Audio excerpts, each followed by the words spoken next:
灵宝，仙君，糟了，糊了。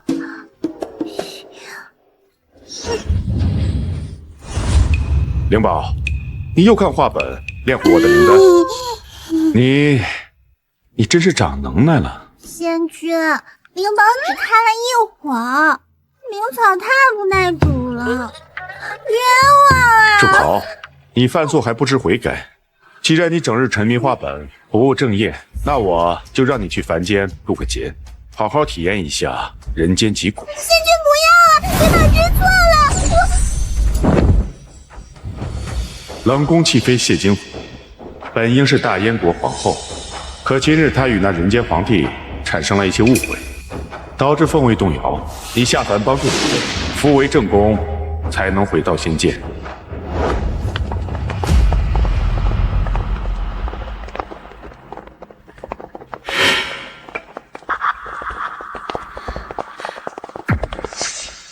小心点，被人发现，我们抬个死人就完了。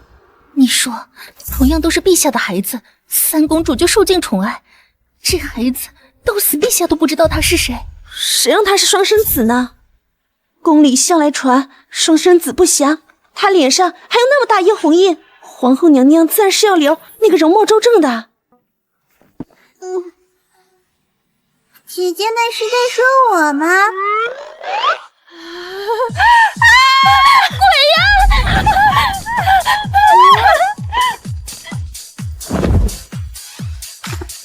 才不是鬼呢，我是仙子，天界的仙子。哇，这就是画本子里说的皇宫呀！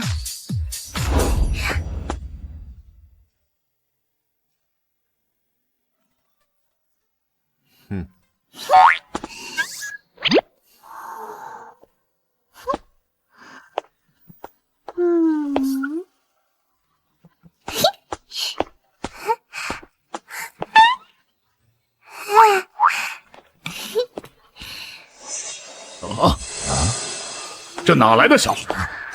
这么大块红斑，谁说不是呢？这宫里守卫森严，他是怎么进来的？是他？他不是死了吗？怎么跑这儿来了？放肆！这里可是金銮殿，岂是你这样的人可以来的地方？这应该就是宫女姐姐嘴里的贵妃娘娘。居然对亲生女儿是这个态度，别人都能来，灵宝当然也可以来啊！荒唐！陛下，此女只是月儿身边一小小宫女，面上红斑，长相丑陋，臣妾见其可怜，才将其留在宫中生养。未曾想今日却冒犯了上家。没错，父皇，她自小容颜有损，母妃怜她孤苦，才留在我身边。没想到今日竟闯出这样的祸，是女儿管教不严，请父皇责罚。原来是这样，贵妃和三公主还真是心善，收养这么一个臭孩子。这孩子不吭不响的站着，朕竟有几分熟悉。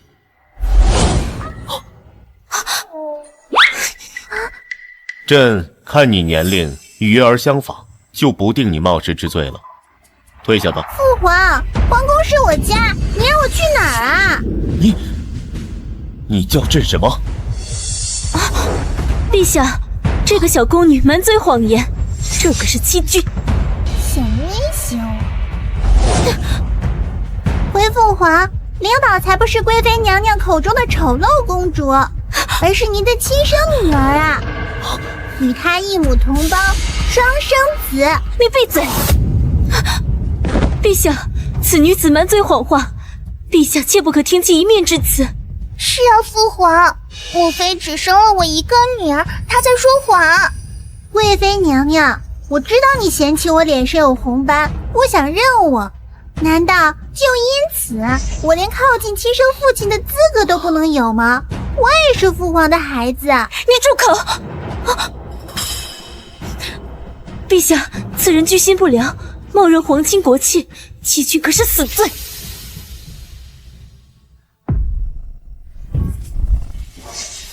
父皇若是不信，可以滴血认亲。贵妃娘娘说我是宫女，可血缘之亲无法改变。贵妃，这到底是什么意思？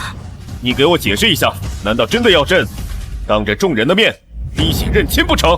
陛下恕罪，臣妾只是当时听闻这面露红斑，恐怕会冲撞国运，一时糊涂，这才谎称只有月儿一个女儿。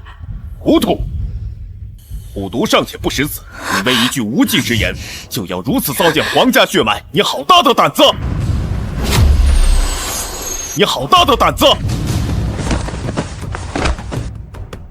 陛下息怒，臣妾一定给她重新安排身份，安排婢女，好生照料。我可不敢让贵妃娘娘照料，毕竟你都快把我养死了，再给你我可就要没命了。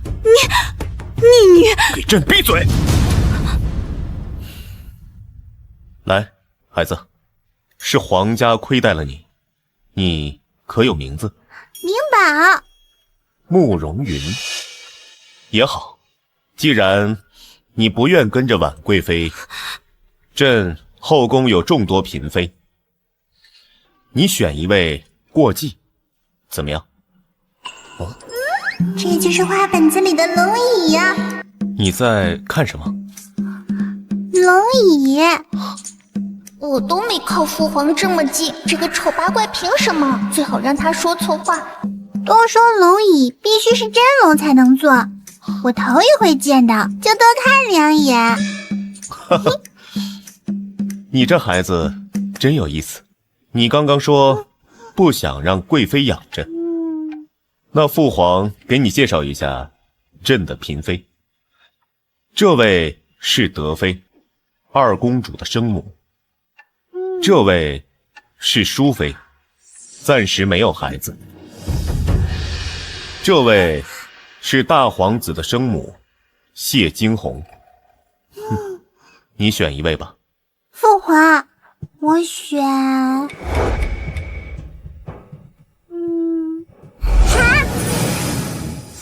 虽然暗淡，可周身紫气环绕，看来这就是我要帮助的那位有奉命的娘娘了。好啊，你个逆女，你竟然认一个冷宫弃妃当娘亲！贵妃娘娘慎言，父皇都没说她是弃妃。这个逆女，不错，我的确是冷宫弃妃。为什么选我？因为娘娘很不平常呀。虽然才第一次见面，可灵宝一见娘娘就心生欢喜，喜欢得不得了。惊鸿，他都选择你了，不然你答应他吧。随便你，想跟着就跟着吧。不过我丑话说在前头，跟着我，你可没有好日子过。我不怕，只要能跟着母妃，灵宝就很开心了。有点意思，嘴倒是挺甜的。好，那朕就封你为永乐公主，归惊鸿抚养，冠以国姓，向亲王同级一丈。陛下圣明，恭喜永乐公主荣封，吾皇万岁万岁万万岁！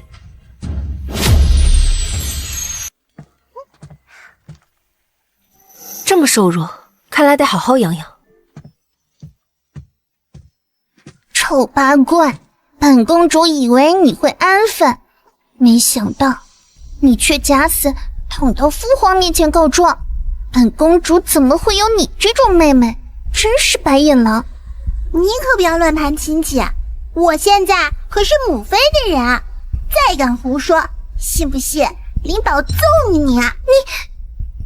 哼！好了，月儿，不用跟他一般见识，自己选了个宫里最不受宠的妃子，还上赶着攀上去，还真是丢人现眼。早知如此，本宫就在刚出生的时候掐死你。那真是可惜，当初你没能掐死我，还让我活到现在，还给父王告了状。贵妃娘娘，肠子都被悔青了吧？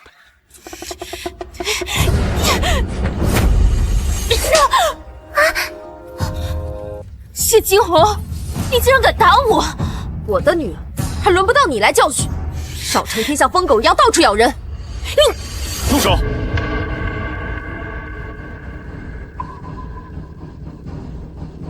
还没下殿，成何体统？殿下，是姐姐先动手打了我，你得为臣妾做主。他不轻易动手，你没事惹他干什么？殿下还不走？你能打过他，还是想继续在这里丢人现眼？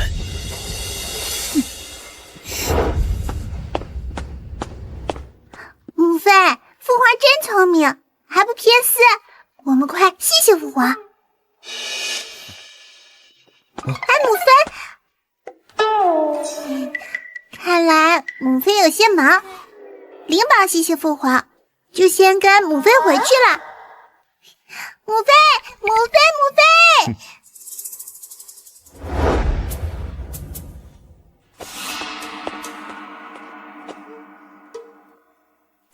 这里以后就是我们的住处，稍后母妃会给你收拾一间出来。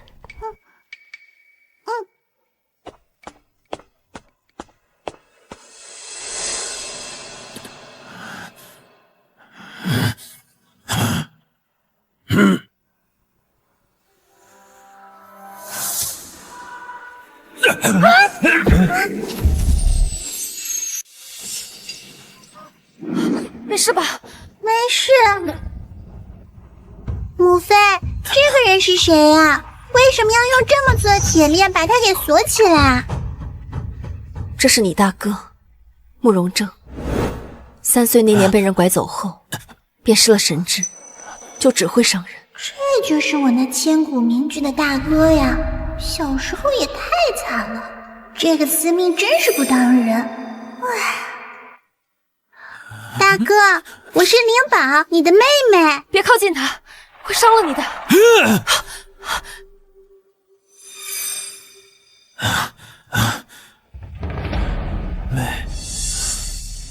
妹，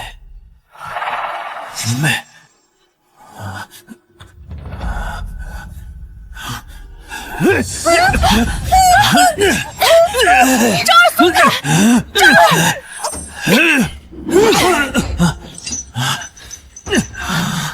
没事吧？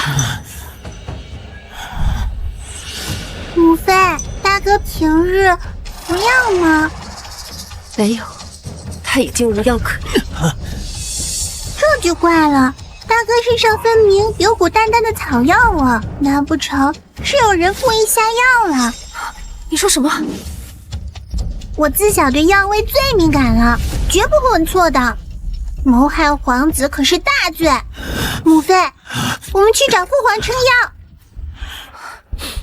不必了，你父皇根本就不会管你大哥的死活，更不会管我们的冤屈。怎么了？我跟你大哥之所以会在冷宫，是因为你大哥被找回来的时候伤了人，你父皇嫌弃他丢人，便打了他20大鞭，还把他关了起来。是父皇下的命，怎么会呢？母妃，何必急成这个样子？你懂什么呀？那皇帝呀，早就想让那个贱人挪出冷宫。哎，他和你父皇从小一起长大，感情甚浓。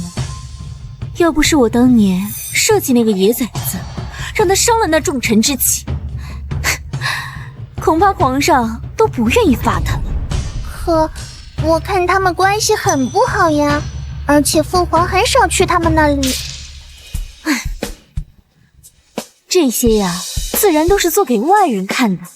你去看他宫宴上，哪一次少得了他的位置？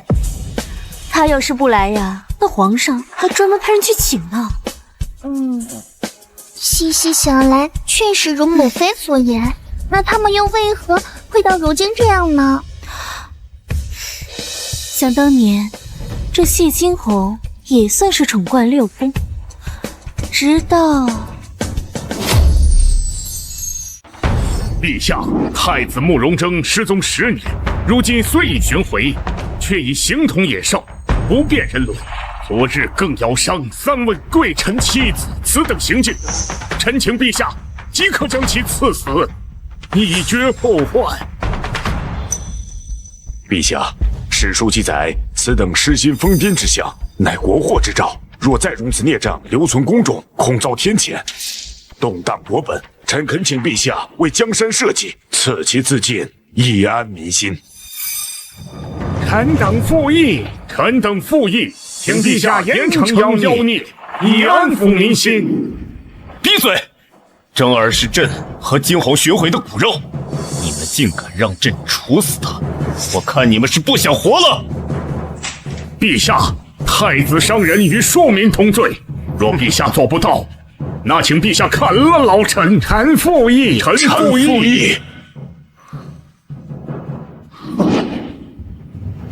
太子无辜伤人，褫夺太子封号，打20大便，幽居冷宫。陛下，若你们谁觉得朕罚轻了，就让你们的儿子给朕的儿子陪葬。哼！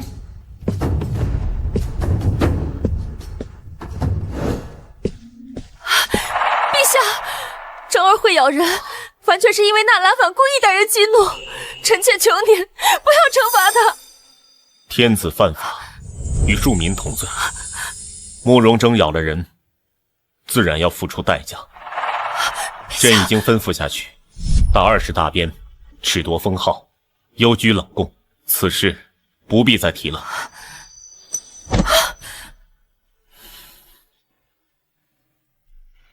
你别怪朕，必须让他们以为我完全不在乎这孩子，才能保下征儿的命。后来啊，他就彻底心死了，带着他那傻儿子一起搬进了冷宫。要我说呀，也真是搞笑，真是个傻子。竟是这样，那齐妃如果知道是你动的手，她出来肯定会报复我们的。怕什么呀？这一个母亲最大的软肋就是她那个发疯的傻儿子。这谢惊鸿怕是这辈子都没有机会翻身了。母妃，灵宝不知道你们之间发生了什么，可灵宝看到的父皇不是这样的，况且大哥等不起了呀。大哥身上的药味很不正常，我记得某本医书上记载过能让人变疯的药物，但具体还需要找到那本医书才能救大哥的命。你说的可是真的？当然，灵宝绝不会拿大哥的事开玩笑的。走，我们去找你父皇。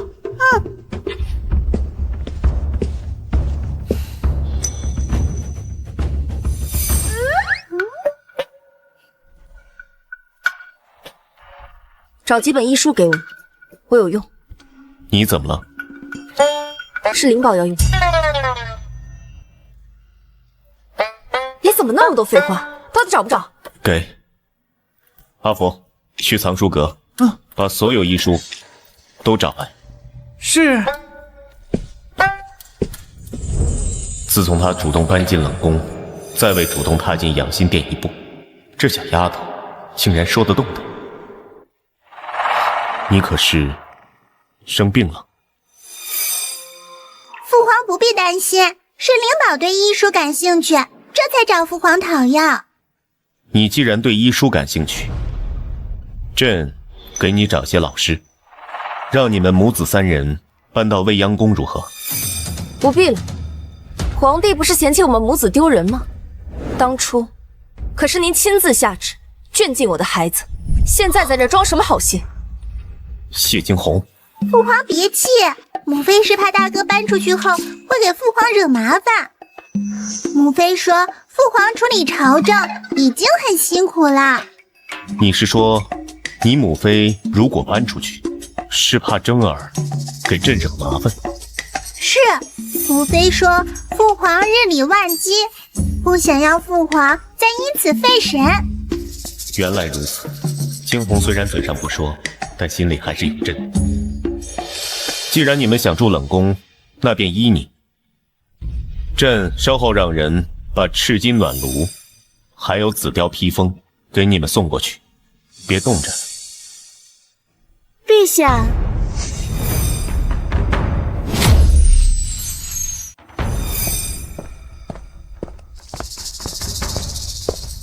陛下，臣妾带月儿来给您请安。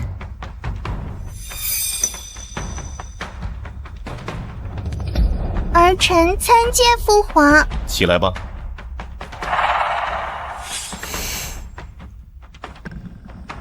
姐姐，妹妹刚刚在殿外，仿佛听见您是不愿迁宫，还说是为了陛下好。姐姐不会是因为大皇子的事情，还在跟陛下置气吧？迁宫的事情不必再提，朕已经答应他们在冷宫暂住。其实臣妾今日前来，是为了见一见灵宝，不知道他在冷宫过得是否完美。之前把他关起来不见天日，如今送出去，倒是装上好心了。姐姐，话可不能这么说，这灵宝也是臣妾10月怀胎生下来的骨肉，就像您对大皇子，那也不心疼得紧吗？我的孩子，用得着你多嘴？陛下，其实臣妾只是心疼大皇子，这堂堂天皇贵胄，却终日被锁在冷宫中。陛下，您也是孩子的父亲，你们这么多年未曾见过一面，难道这心里不惦记吗？纳兰婉，你有几条命，还敢把主意打在我孩子身上？朕的确许久没有见过征儿，不如你把征儿带过来，让朕看看。陛下，恕臣妾多言，您的龙体安康更要紧，不妨多通传一些侍卫吧。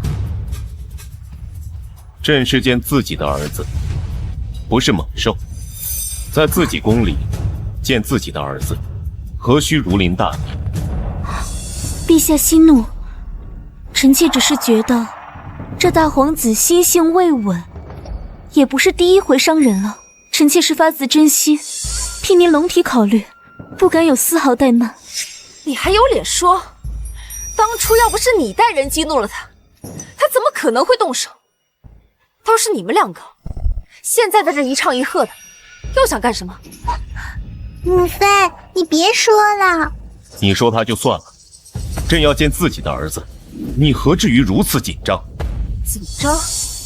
我若不紧张，怕是他早就被你一道圣旨一顿狂鞭处置了，就像你当年做的那样。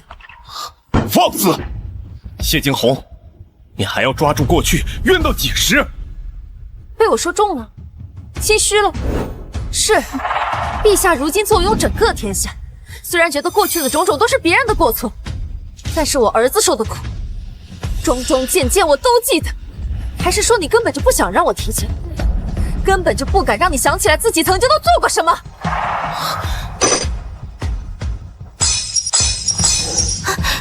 谢惊鸿，陛下，陛下息怒，姐姐，您就不要再激怒陛下了，好吗？你不必为此求他，他就是太把自己当回事，才会一而再、再而三的忤逆朕。哼，是，我就是太把自己当回事儿，所以，陛下这次想怎么处置我？杖责、鞭刑，还是……哼，罢了，臣妾自己跪着去，不劳陛下费心，派人押送。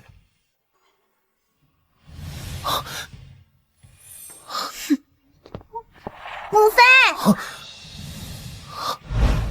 妹妹，灵宝，灵宝，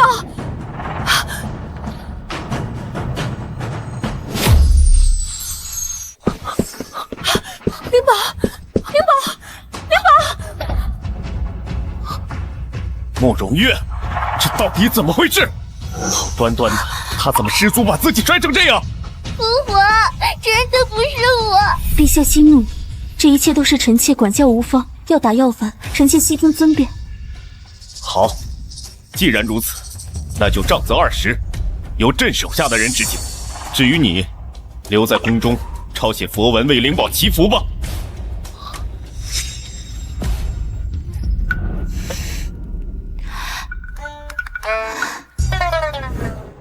御医开的药，说喝了就来。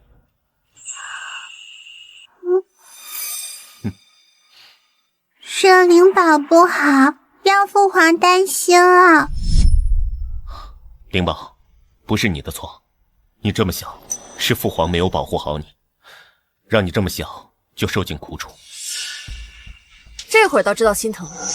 慕容月动手推他的时候，你在哪儿？母妃，不是父皇的错。怎么不是他的错？我早就说过，纳兰婉心术不正，偏不信。如今教授的女儿也这般毒辣，真是一脉相承。那你要朕如何？难道真的要为了此事，要朕去惩罚一个7岁的小孩，这才算给你公道吗？陛下还真是前后两副面孔。当年严惩真儿的时候，我可没见你如此心软。如今他的女儿伤了灵宝，您的这份骨肉情深，倒是来得恰到好处。谢惊鸿，出去，我们要休息了。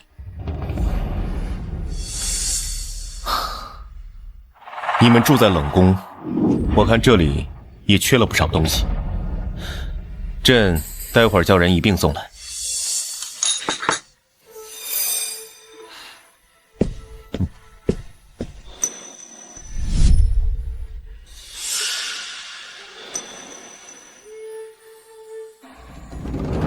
你说什么？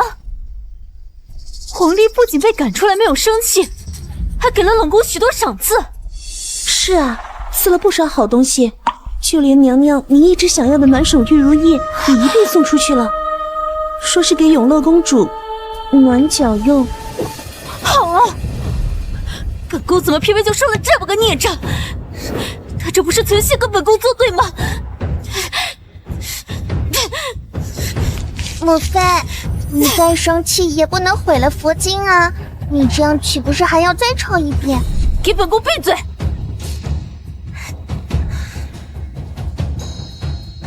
本宫那边现在有什么动静？暂时没什么动静。哦，对了，他最近一直在找什么医书看。医书？难道是我给那个野崽子下药的事情被他发现了？不行，这件事情不能这样下去。你去派人时刻盯着你，那谢惊鸿一旦出门，你立刻找人来汇报我。是。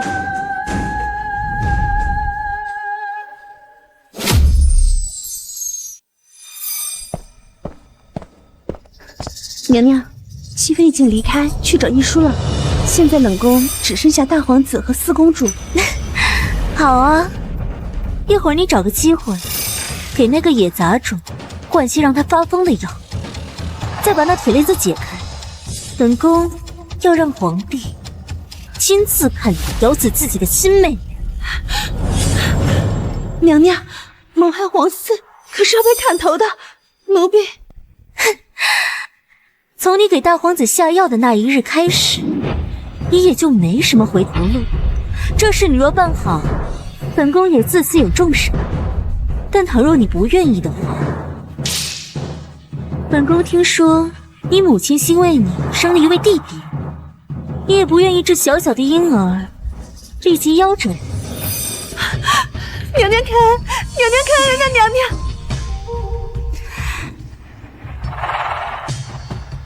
好了，本宫一会儿会向陛下呈上我亲手抄录的佛经。这事情办成之后，你去养心殿奏请陛下，本宫等你的好消息。是。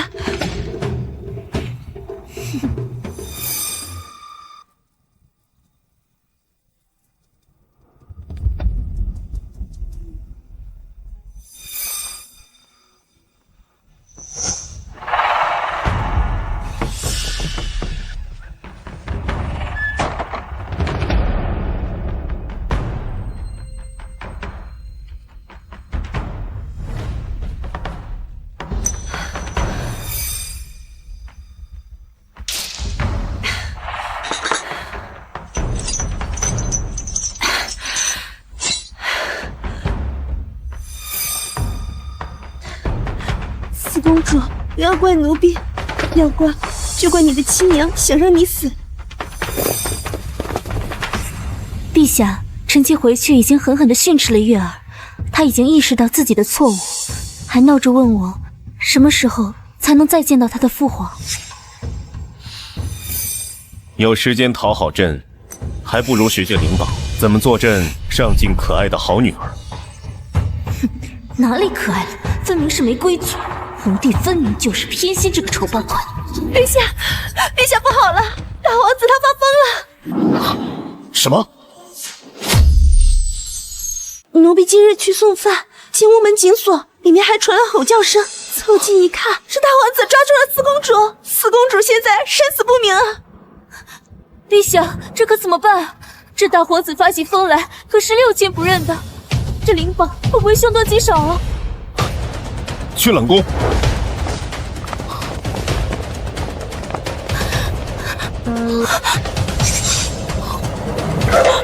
血，陛下，地上全是血。难不成大皇子真的要死了四公主？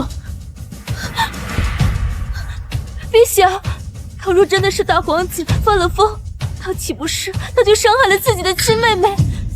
陛下，灵宝可是臣妾的孩子，你要为臣妾做主啊，陛下！这孽畜犯了人伦大忌，这要是真的，定会给你个交代。来人，把门打开！要是那孽畜伤了灵宝，朕绝不会姑息。等皇帝打开这扇门，就会亲眼看见那野崽子咬着那小贱种。我这可是一箭双雕，慕容羽，你为娘争来的后人，也不算死得冤。住手！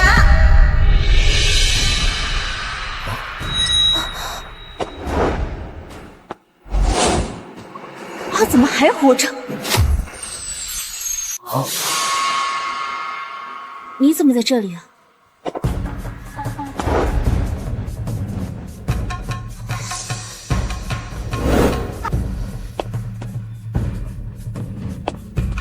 他不在这儿，那他该在哪儿啊？母妃，不可能！你要是在这儿，那屋里的人是谁？这地上的血又是谁的？这血是谁的？打开门看看不就知道了。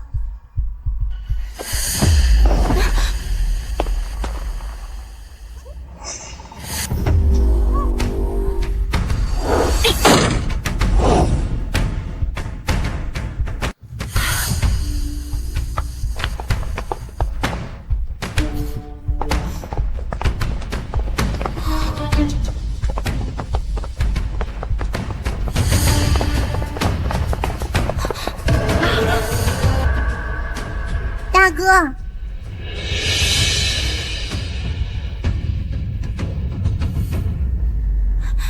怎么会这样？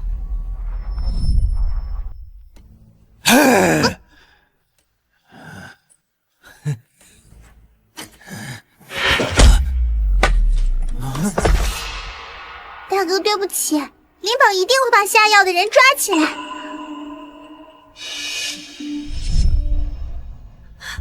陛下，这不关奴婢的事，奴婢真的看见大皇子咬四公主，门口不是还有血吗？谁告诉你那是血？那分明是我打翻的朱砂水，用来安神的。朱砂？这不可能！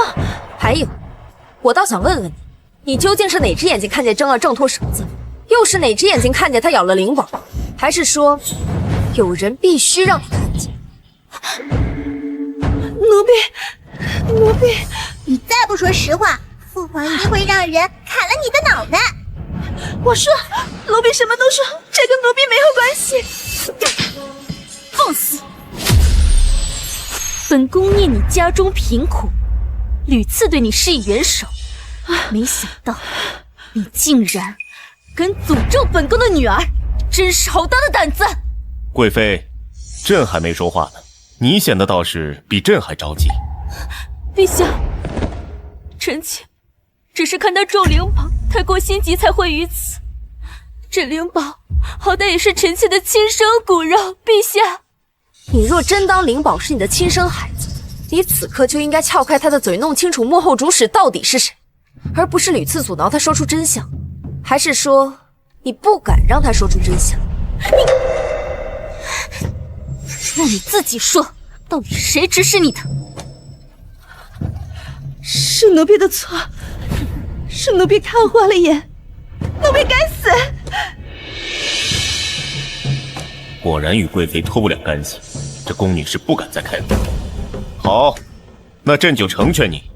来人，把这个欺君的宫女拖出去杖毙。娘娘。至于你贵妃，殿前失仪，罚抄女德女戒30遍。陛下。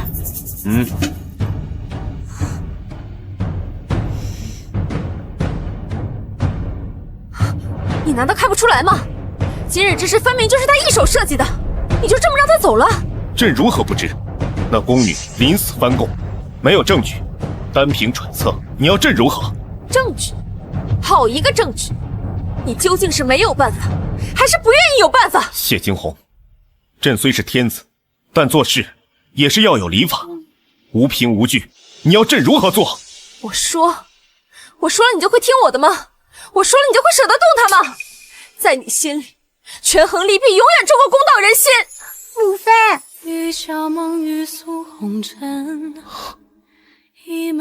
门在那儿，出去！滚！一霎忘了心中困，一份情灼身，直到这片温柔生伤痕，才吃透你的残忍。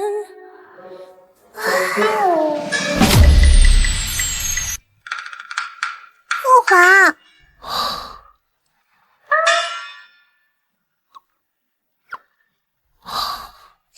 父皇，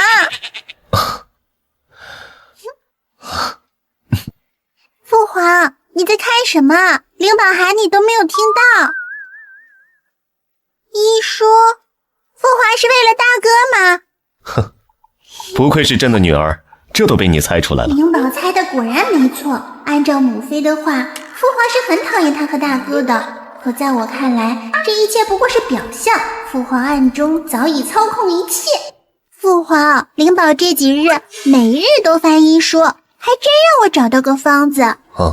虽只差一味楚药材，但能缓解大哥的症状。当真？当然。父皇可愿意与灵宝一起给大哥熬汤药呀？朕是天子，术业有专攻，熬药的事情还是交给御医去做吧。父皇，灵宝做了个梦，梦到只有父皇亲自熬药，药效才最好。再说了，你想想，要是母妃知道你给大哥熬药，可能就不生你的气啦。哎呀，走嘛，父皇，走嘛，冷宫里药材都准备好了，我们走嘛。哼，走。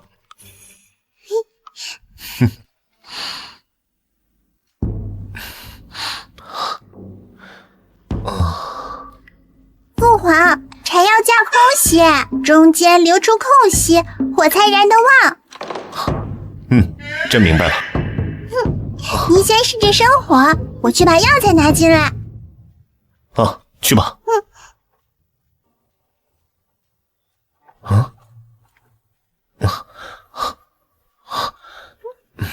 母妃，你看。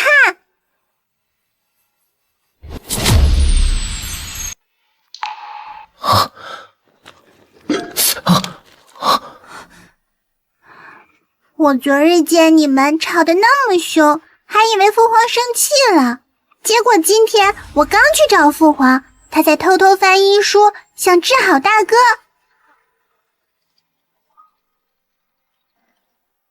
灵宝不懂你们大人之间的事，但灵宝发现父皇好像一直护着我们。上次我被吓到，也是父皇第一个冲过来的。他其实很在乎我们的，对不对？在乎。他若真的在乎，你不懂，他不过是一时兴起，觉得对我们亏欠罢了。可母妃，你看，父皇现在的样子真的好认真哦。以前在宫里，父皇应该都没做过这些事吧？这个碗打得可太好了！堂堂一国之君，竟然为了一崽子熬药，真是荒唐！母妃，不用担心，冷宫那几个人能耍出什么花样？哼，是啊，过几日太后生日圣寿节快到了，这太后啊就要回来了。就是，皇祖母可是最喜欢我了，就连父皇也要听皇祖母的。最重要的是，皇祖母本就看齐妃不顺眼。是啊，月儿说的对。你说冷宫那个贱人，要是在太后生辰当天得罪太后，恐怕就算是你父皇也保不住他。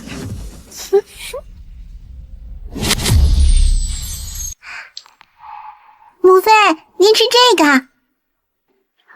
你怎么看起来心神不宁的呀？明日就是太后圣寿了，母妃还没想好要送什么礼物呢。太后，我还有皇祖母，我怎么从未听人提起过？太后为大燕国祈福走半年了，圣寿当天回来，只是这太后一向重规矩的很，又不喜欢我，恐怕这次要连累你跟着遭殃了。母妃别担心，我这么可爱，皇祖母一定会喜欢我的。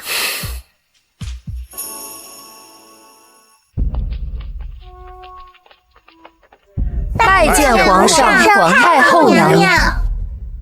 都坐下吧。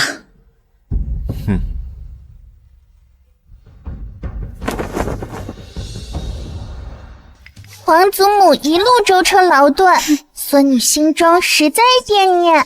如今看您气色如此好，孙女也就放心了。三公主不必担心，太后凤体天佑，不会有事的。太后娘娘，月儿就是惦记太后娘娘。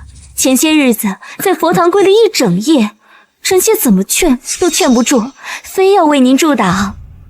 月儿这孩子小心可嘉，可也要顾着自己的身子啊。为皇祖母祈福是孙女心甘情愿的，只要皇祖母安康，孙女怎样都是欢喜的。好好好，果然是哀家的好孙女儿啊！来人，赏！孙女慕容玲，恭祝皇祖母万寿无疆，长乐无极。姓慕容，还是哀家的孙女儿，这是谁家的孩子？哀家怎的从未见过？回母后，是朕的女儿月儿，异母同胞的双生子公主。之前被贵妃藏了起来，现在养在惊鸿手下。皇祖母，灵宝这些年未能侍奉左右，是灵宝之过，恳请皇祖母恕罪。原是如此，退下吧，哀家知晓了。是。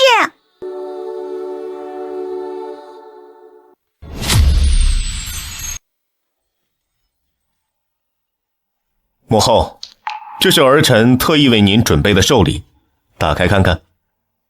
皇帝，往年寿宴都是先送礼后开席，哀家都看腻味了。今年的寿宴送礼的事先往后搁搁，哀家想换一种新鲜法子来过寿。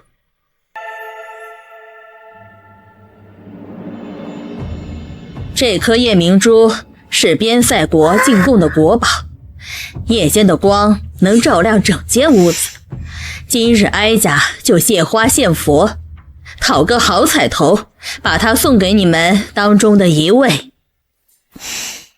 这夜明珠里是大哥最需要的药引子，有了它，大哥就能恢复正常了。难得母后割爱，那就看他们谁能讨母后欢心。当年母后一武惊天下，风采无人能及，不如让他们献舞看看。好好好，还是我儿懂我，那就献舞。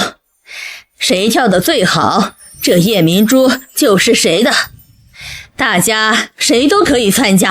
跳舞？那本宫也会点。这夜明珠成色如此好，我要试试。虽然在太后娘娘面前献舞是班门弄斧，可本宫也想要这夜明珠，我也要试试。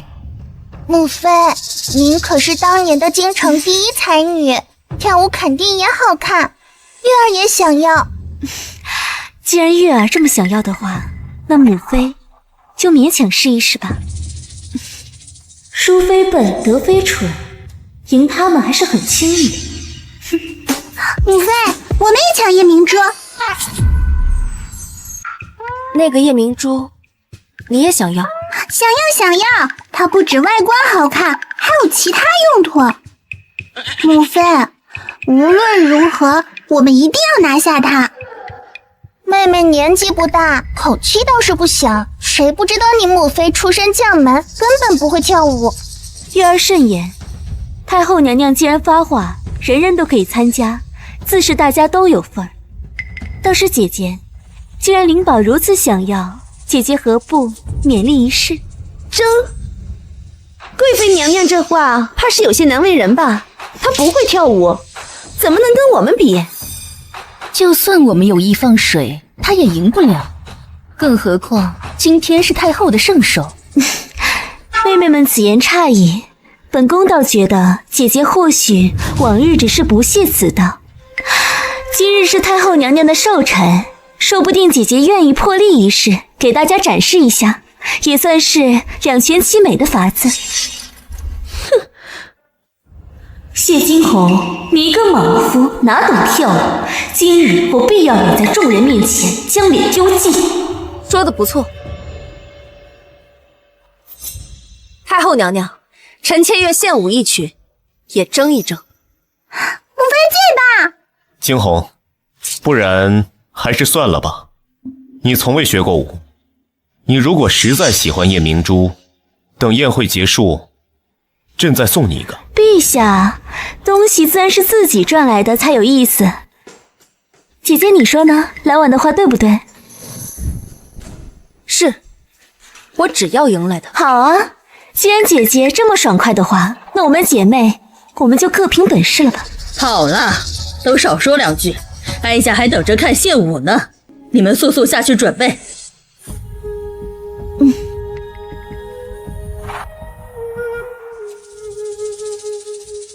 妹妹，你母妃若是输了，也是人之常情，你不必过于难过。等姐姐拿到了夜明珠，会给你看看的。才怪！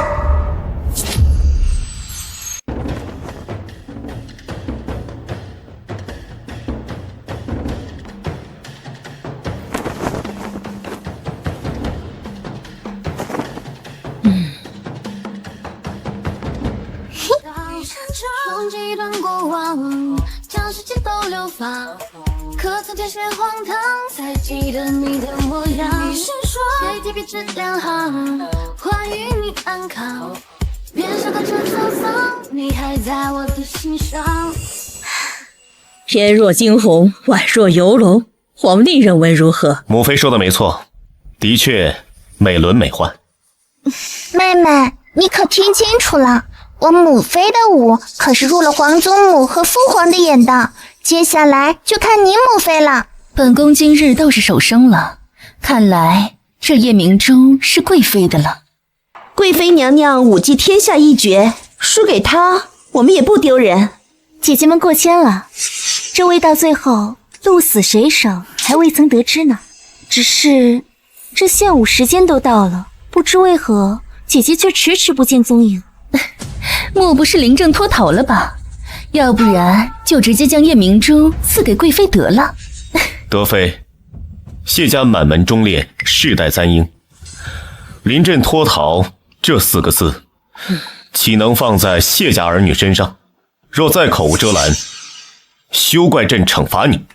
陛下说的是，诸位妹妹，就再耐心多等一等，姐姐或许只是多准备了一会儿罢了。都这么久了，母妃怎么还不出现？皇帝，那谢惊鸿迟迟不归，不如直接宣布结果。母后，今日是哀家寿宴，难不成还要哀家等他？贵妃之舞确实出众，谢惊鸿既然主动放弃，那便……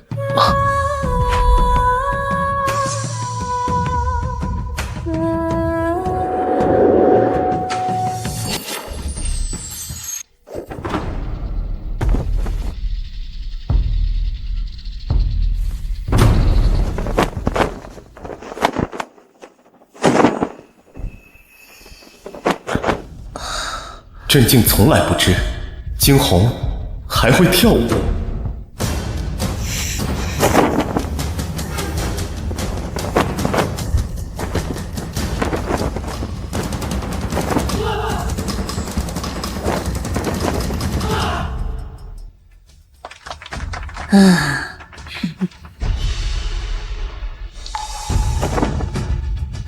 臣妾以此舞恭贺太后娘娘圣寿，愿太后娘娘凤体康健，千岁无忧。好，哀家竟不知你还有如此本事。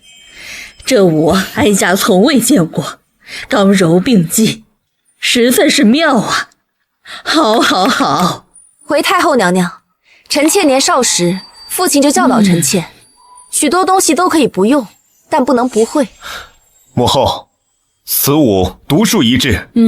这夜明珠，赏。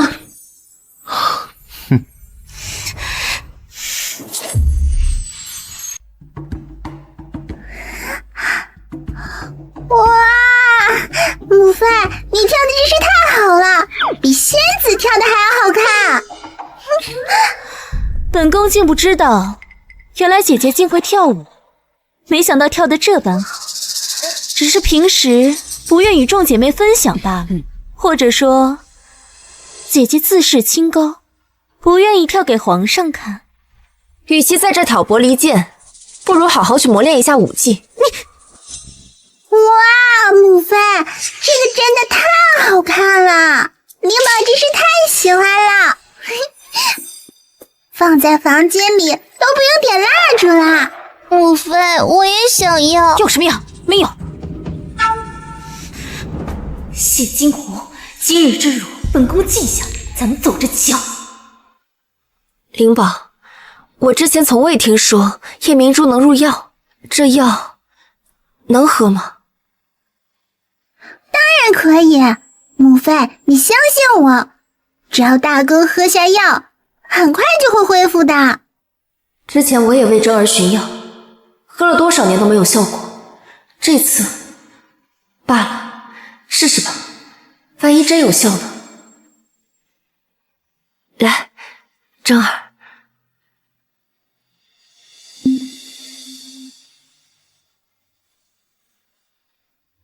好了，我们先走吧，让大哥好好睡一觉。母妃，我们不走，大哥马上就要醒来了，灵宝要第一个看到大哥清醒的样子。这孩子还真以为真儿会醒，可惜不过是又一次失望罢了。灵宝乖，我们先出去吧，等大哥休息好了，我们再过来找他，好不好？娘，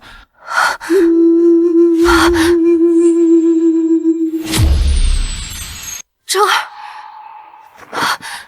真儿，你好了！妹妹，大哥你醒了，你还有之前的记忆，对不对？真儿，真儿，快谢谢妹妹，多亏了妹妹给你熬药，你才能好的。谢谢妹妹帮我清醒起来，以后有什么想要的，大哥都帮你弄来。真的，这可是大哥说的，不许反悔啊！大哥可是未来天子，他的承诺一定很值钱。大哥醒来是好事，还是得赶紧告诉父皇和皇祖母才是。儿臣拜见父皇、皇祖母。儿臣多年疯病，未能尽孝道，如今特向父皇、皇祖母请罪。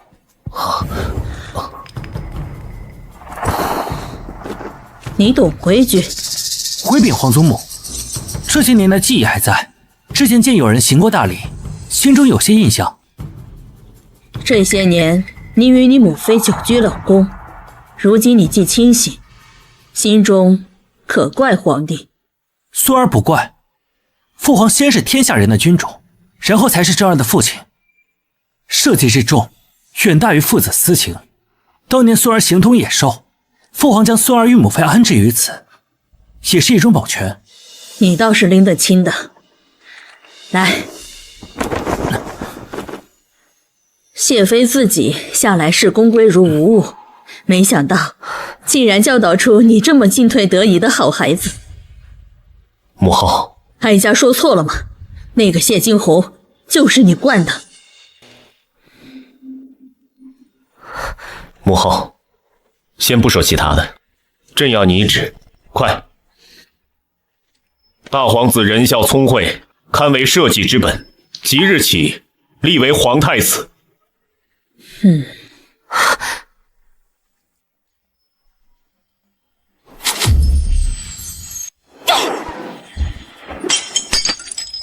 说什么？那个野崽子竟然好了，连皇上都要册封他为太子。千真万确，殿下已经让人拟旨，太后娘娘也没有办法。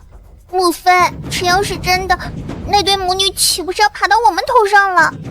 到时候我们岂不是要在他们手下讨生活？我不要！你慌什么？一个野崽子竟然想做太子，他也配？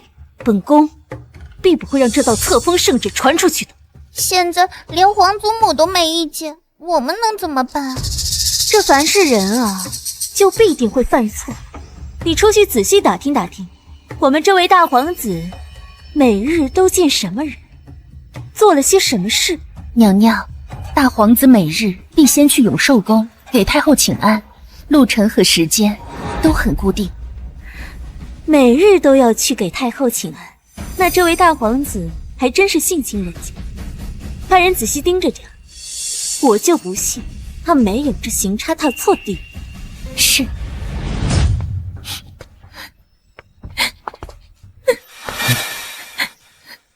你怎么了？奴婢只是不小心摔了一跤。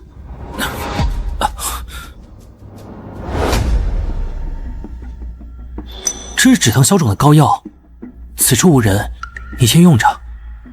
多谢殿下。你手上的伤口自然是用这包裹着吧？谢谢殿下。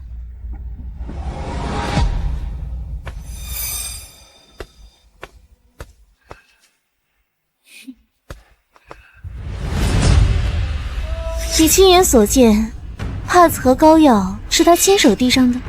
奴婢亲眼所见，那帕子是他亲自掏出来的，还是贴身放着的。还真是个蠢货，本宫还没亲自动手，他就自己递上刀了。你去找个人把那丫头找来，告诉他，他要是愿意反咬那个野崽子一口，那是皆大欢喜；他要是不愿意的话，就找人弄死我，丢在御花园。本宫啊，自会带着皇上和太后亲眼撞见。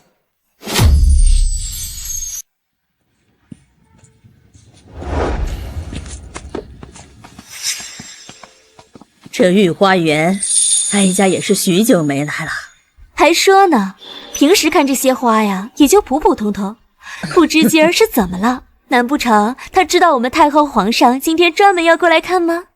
月儿也觉得是这样，不然那边的花怎么开得那么好看呢？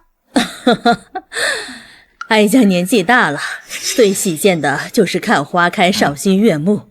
皇帝，我们一起去那边靠近看看。那是什么？这是怎么回事？怎么会是他？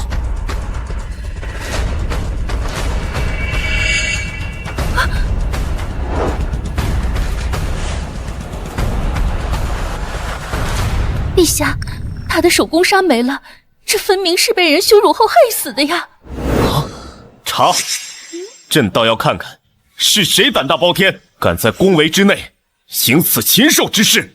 三公主恕罪，奴婢有什么话直说。昨日晌午，奴婢路过此处，看见大皇子与这宫女拉拉扯扯，这宫女当时便哭着跑开了，衣衫也是不整的。奴婢知道是主子在教训奴才，谁曾想……你胡说！他当时受了伤，我见他可怜，便赠了药，绝无半分逾越之事。太后明鉴，正儿心性，臣妾最为了解，他断不会做出此等事情，还请太后娘娘严查。没错，大哥才不会欺负人，他在说谎。父皇皇祖母，你们不要信他。啊，你们看，那是什么？啊！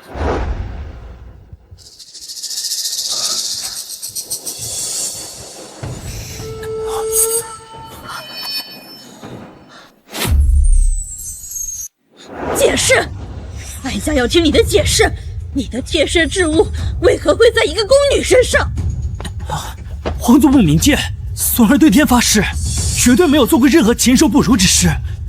手帕之所以在他那儿，是因为那天请安回来，见到他手臂受伤，一时心软，便把手帕给他包裹伤口。一个皇子的贴身手帕有多重要，想必不言而喻吧。大皇子，你就这么轻易的因为他受伤便将手帕交了出去？你觉得说这种话会有人愿意相信吗？太后娘娘，这大皇子不过13、14岁的年纪，便做出如此秽乱宫会之事，如今还闹出了人命。太后娘娘，您可千万不能就此放过。贵妃，事情还未查明，不可妄议。贵妃说的又有何错？堂堂一个皇子，他的贴身手帕居然送给一个身份低微的宫女，你还觉得正常？本以为你终于清醒了，哀家还暗自欣慰，没成想你变本加厉，完全不懂礼义廉耻，你真是太让哀家失望了。真的不是孙儿，皇祖母，孙儿真的只是出于好心。太后娘娘，此事实属巧合，御花园来往人不少，众目睽睽之下，又怎会有人选择在此私会呢？没错，皇祖母。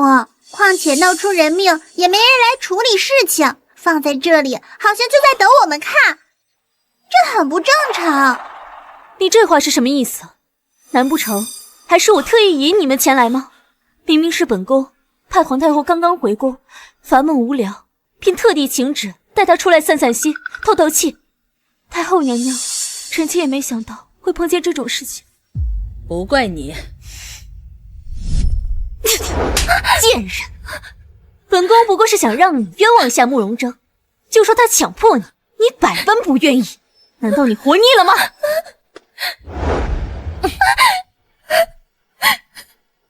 给脸不要脸，敢拒绝贵妃娘娘，贱人！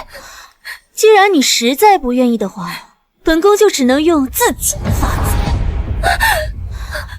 来，把这瓶药滴在他的手工纱上，让他的手工纱彻底消失。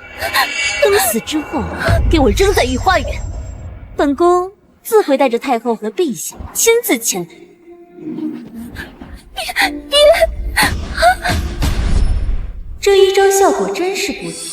现在这贱婢死了，谁又知道是本宫动的手？这拉扯不清、闹出人命的罪名，也在此被定了。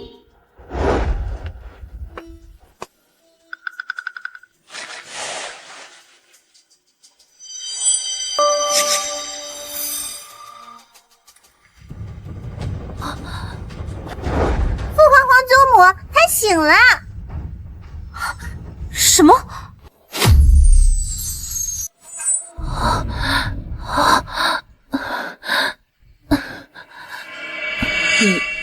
你可有好些？宫女姐姐，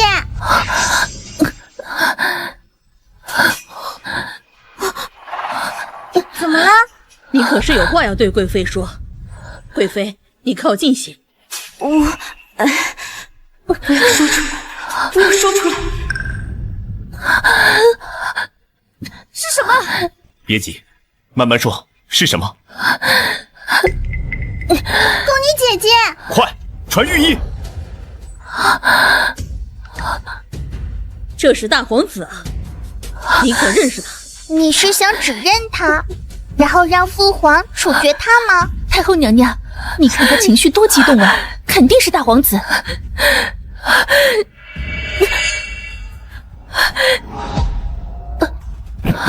快，抬他去床上，传御医。快说，躺在床上的宫女怎么样？急火攻心，并无大碍。那他可曾能开口指证，指认罪犯？啊，贵妃娘娘，这个小宫女惊吓过度，心神俱损，暂时失语了。能否恢复，需要看后续的治疗和造化了。罢了，你下去吧。今日之事，给哀家烂在肚子里。啊，是。不是真儿所为，朕了解自己的儿子。哼，人证物证俱在，你还要护到什么时候？皇室的脸面都被他丢尽了。那依母后看，此事应该如何处置？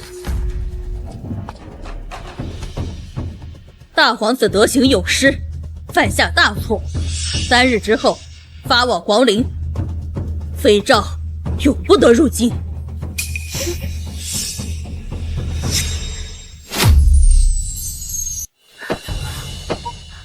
皇祖母，孙儿没有，孙儿冤枉，还请皇祖母明鉴。皇祖母，宫女姐姐不久就醒了，请您再等等。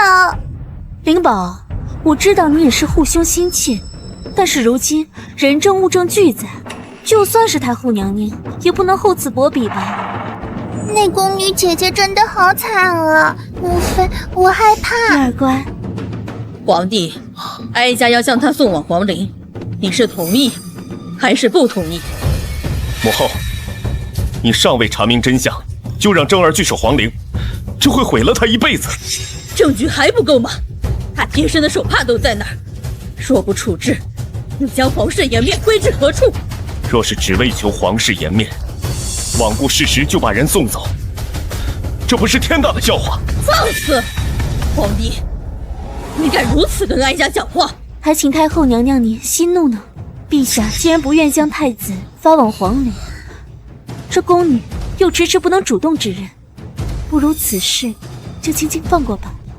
御花园多少手眼睛都看见了，宫闱之内皇子涉案，若就此结过，哀家还有什么脸面见人？谢金红，哀家倒是要问问你，这皇陵你让不让你儿子去？母后如此做派，谁也不会答应。臣妾答应。你说什么？子不教，母之过。既然是真儿的错，真儿必须去往皇陵。臣妾愿同往。完了，母妃也要去了，这下还怎么当皇后？不行，我得先跟母妃一起走，灵宝也要一同前往。成了，谢金红，带着你的痴儿傻女去皇陵那个活死人墓里了此残生，从此再无人能碍本宫的眼。等等，你醒了。宫女姐姐，大皇子没有害死奴婢，害死奴婢的人是他。啊！你这是什么意思？什么叫做贵妃害你？打死奴婢的人就是他。你简直是一派胡言！陛下，这个贱婢重伤初愈，神志未清，你可千万不能信他的。继续说。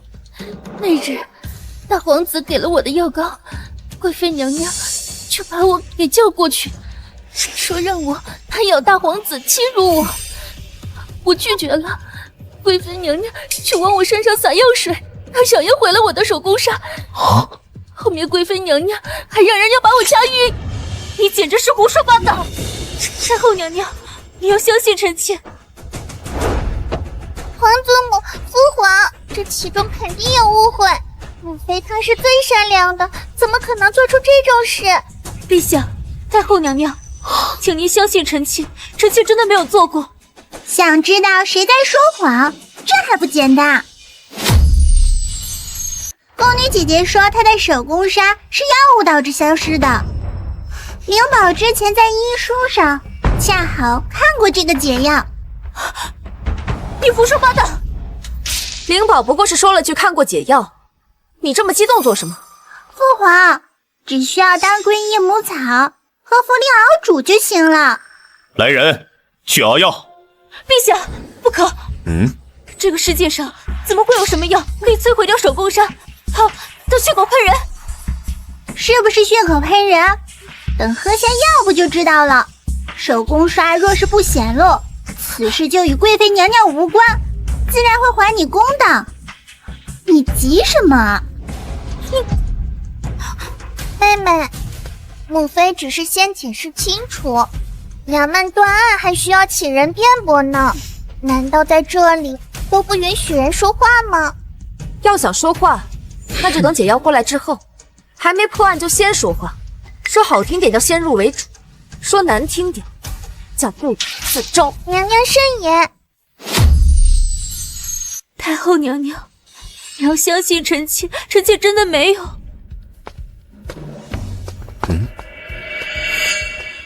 父皇，御医把药端过来了。你可愿意服用？太子殿下是好人，都是谢妃娘娘教出来的，永乐公主自然也不会差，奴婢愿意相信。好，来。陛下，陛下不可！这孩子自小在臣妾身边，臣妾最是了解他，他根本就不通什么医术，不知道是在哪里找了一张胡说八道的药方，这可万万不能相信。我既然说了，就敢对自己的话负责。皇祖母，灵宝可以先喝一口。不必了，直接让他喝。哀家倒是要看看，这世上是不是真有一种药，能让手工纱再显露。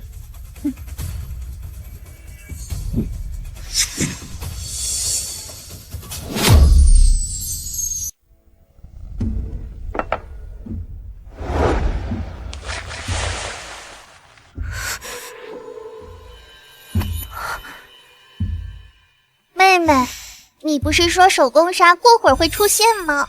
怎么都这么久了还没出现呀？什么药喝了能立即见效？稍等片刻便是。那就等片刻，我看你耍什么花招。那毒医给我药的时候说了，普天之下这药无人能及，看来是虚惊一场。太后娘娘，我们众人已经等了许久，这贱婢的胳膊也迟迟没有些动静。太后娘娘，您要为臣妾做主哦。灵宝没骗你们，马上就会出现。行了，自己看几本医书，还真当自己是御医了。父皇，女儿恳请父皇直接将这宫女赐死。是啊，陛下，这灵宝也明明是臣妾身上掉下的一块肉，不知为何偏偏喜欢攀咬臣妾。陛下，您得为我们做主。快看！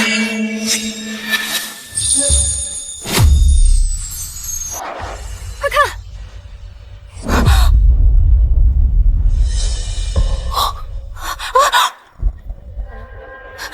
这怎么可能？这怎么可能呢？贵妃，这又如何解释？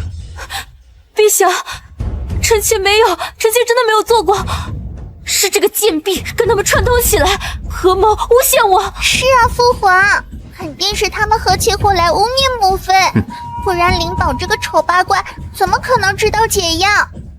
宫女姐姐差点被害死，大家都看见了，都知道我们冷宫确实贫穷，凭什么拿命来跟我们合谋？哼，说的不错，这你如何解释？我知道了，定是这个贱婢与那慕容征私相授受，暗度陈仓，所以他们两个才活起伙来陷害我的。你撒谎！明明就是你害的我，你凭什么要攀咬大皇子？大胆贱婢，当着陛下太后娘娘的面，你要对我这个当朝的贵妃动手吗？宫女姐姐别激动，我们也不是他能冤枉的。你把全部事情都说出来，父皇定为你讨回公道的。那日，奴婢被其他宫女打伤，只能一个人躲在假山后面哭。是大皇子出现了，给了奴婢药膏。这些就是证据。他说的没错，那日孩儿正给皇祖母请了安回去，路过御花园，便听到他在哭。东西确实是我给的。等大皇子走后，贵妃娘娘的丫鬟翠心就跑过来说贵妃找奴婢。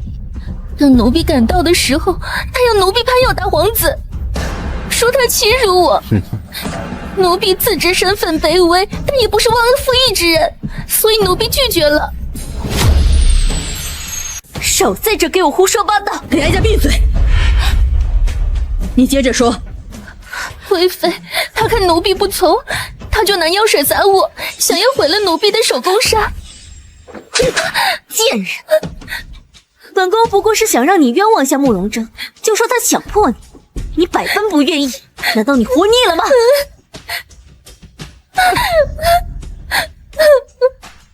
给脸不要脸，敢拒绝贵妃娘娘，贱人！既然你实在不愿意的话，那本宫只能用自己的发字。来，把这瓶药滴在他的手工纱上，让他的手工纱彻底消失。从此之后，给我扔在御花园，本宫自会带着太后和陛下亲自前来。奴婢就这样被拖进了御花园，他拿药水洒我的手工纱，我的手工纱毁了，然后他还叫人把我给掐晕了。你好啊，你说是本宫做的，你可有何证据？是啊，父皇，从他话里，药也不是母妃直接递上去的，人也不是母妃掐晕的。没错，你所谓这些证据根本就站不住脚。站不住脚？难道一个宫女的命就这么不值得一提吗？贵妃娘娘，三公主，奴婢以自己的性命起誓，若有半分攀有你的谎言，奴婢今日便不得好死。贵妃娘娘，你呢？你敢发誓吗？若是你吩咐的，你今日就不得好死。你放肆！本宫可是当朝贵妃，谁要跟你发誓，谁给的胆？贵妃娘娘为何不肯发誓？你难道是怕了吗？奴婢自知身份卑微，却也懂得做人的道理。奴婢该说的都已经说了，还请太后和皇上为奴婢做主。誓言而已，最是无语。够了，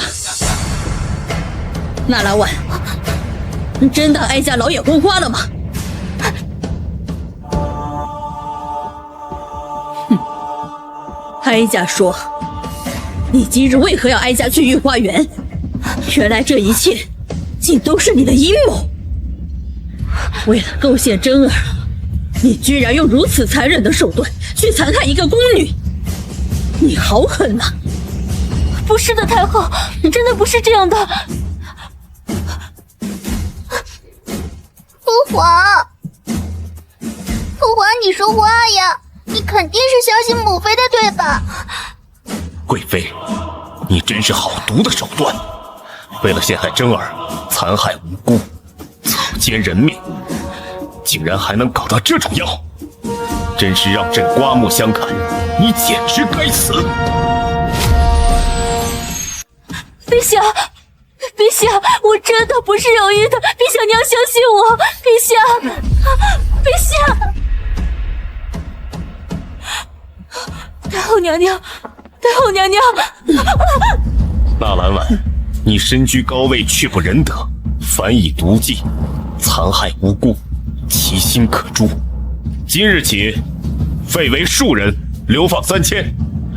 宫中仆从者，凡参与此事，一律杖赏。纳兰一族教女无方，革职查办。陛下，你看，在这2年，我尽力为你生下了3公主和4公主。就算我真的有什么错，还希望你能看在往日的恩情上，能宽恕我。父皇，求求你放过我母妃吧！这就一个宫女，难道她的死活比母妃还要重要吗？慕容月，朕本不想罚你，可是如今看来，你耳濡目染，是非不分。即日起，禁足皇室宗庙10年，妃诏不得出。陛下，3公主是无辜的，这一切都是臣妾的错，就怪臣妾吧。灵宝，这可是你的亲姐姐，本宫是你的亲生母亲，你倒是听我们说句话呀！你莫要再提你是灵宝的亲生母亲，她跟了你5年，这5年间你把她关起来不见天日，要不是灵宝自己聪明，她是已经早就没命了。如今你还有什么脸面让她替你求情？你赌什么？这可是我10月怀胎生下来的，就算是打断骨头，那也还连着筋呢。这种东西是一辈子都改不了的。母妃，当年是对不起你，但是她是你的亲姐姐。灵宝，你就替我们说句话吧，你父皇最宠你了。是啊，你快帮帮姐姐。贵妃娘娘，你的女儿已经在前段时间就已经没命了，我如今是母妃的女儿。放肆！好一个忘恩负义的白眼狼！本宫辛辛苦苦怀胎10月生下的你，你竟然敢不认亲娘！好，活该你脸上长了一块红斑，这就是先天的报应。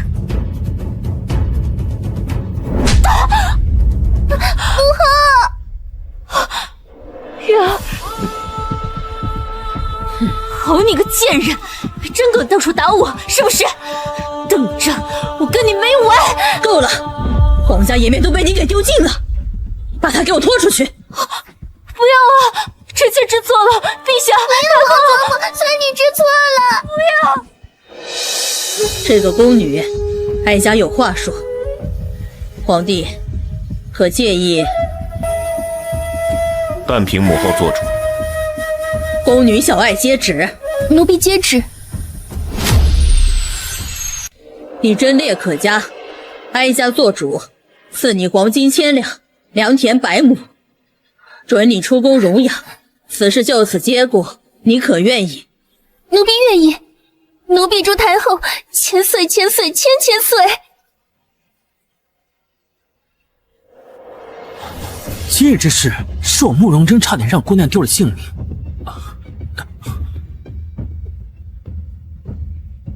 这玉佩送你，日后若是有人因此嘲笑你，你便可凭着玉佩来寻我，或定为你讨回公道。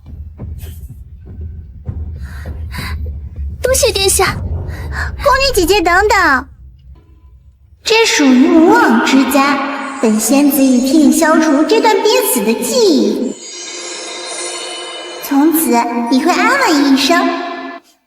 去吧。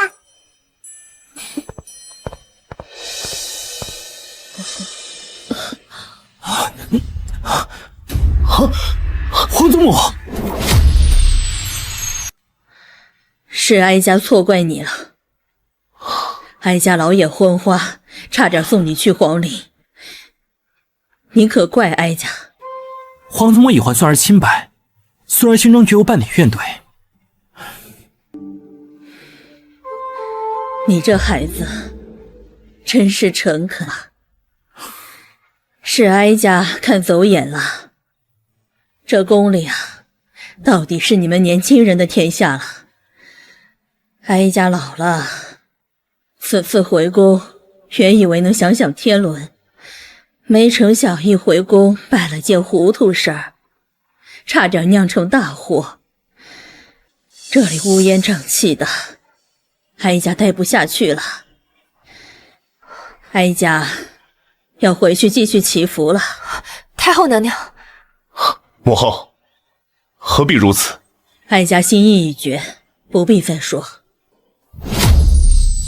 皇祖母，您确实识人不清，可知道真相后已经断得很好，还没糊涂。这孩子倒是最敢说真话呀，你这孩子倒是有些意思。皇祖母息怒，灵宝绝无指责你的意思。哀家没那么矫情，哀家听得了真话。皇帝，哀家还有最后一事要嘱咐你。母后，你说。你的表妹苏英英前几日来信说要来京城看看，哀家已应允了她。苏英英，可是她父亲当年为了救您丢下性命的那个吗？不错，哀家这一走，她若不来便罢，若来，你需好生看护。好，儿子知道了。行了，你们都去吧，哀家想一个人静静。孙儿告退。母妃，灵宝还是不明白，今日皇祖母也是被设了蒙蔽，她为何执意要走？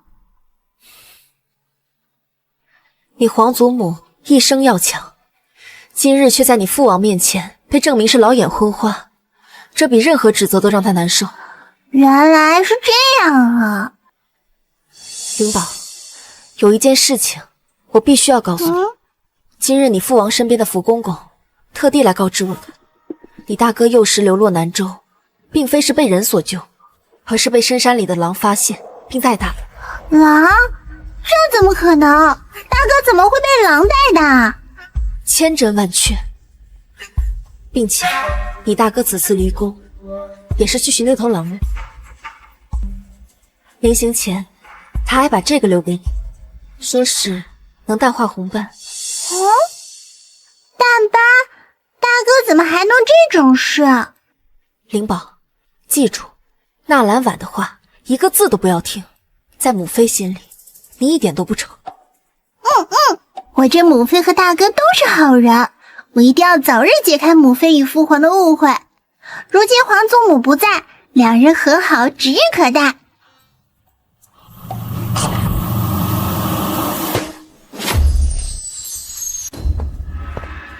你就是逼走姑母的冷宫弃妃谢惊鸿？你是？我是皇帝的亲表妹，太后姑母救命恩人的女儿，蒙恩亲封的郡主苏英英。母妃，是皇祖母捎来的表姑。少来和我攀亲戚，我跟你们可没有什么关系，叫我郡主便好。郡主今日寻我，是有何事？自然是有事。本郡主今日来可不是小住，皇帝表哥与太后姑母已达成共识，要本郡主进宫嫁给表哥做皇后。这不可能！怎么不可能？本郡主的父亲是太后的救命恩人，皇帝表哥怜惜我，自然顺理成章。你说对不对？郡主说完了。这是皇帝的事，他说了便算。本郡主自然没说完，还有别的事情要说。此妃心机深沉，难怪姑母没等本郡主来了就走，定是被她算计的。这个坏女人！郡主请说。皇帝表哥亲口说了，就把皇宫当成自己家就好，想住哪儿就住哪儿，不必拘束。所以郡主的意思是？我觉得你这冷宫挺清静，就要住在这儿。皇帝表哥已经准了。好。你就没有别的要说的？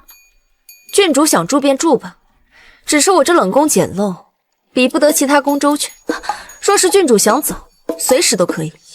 好啊，果然是心机深沉。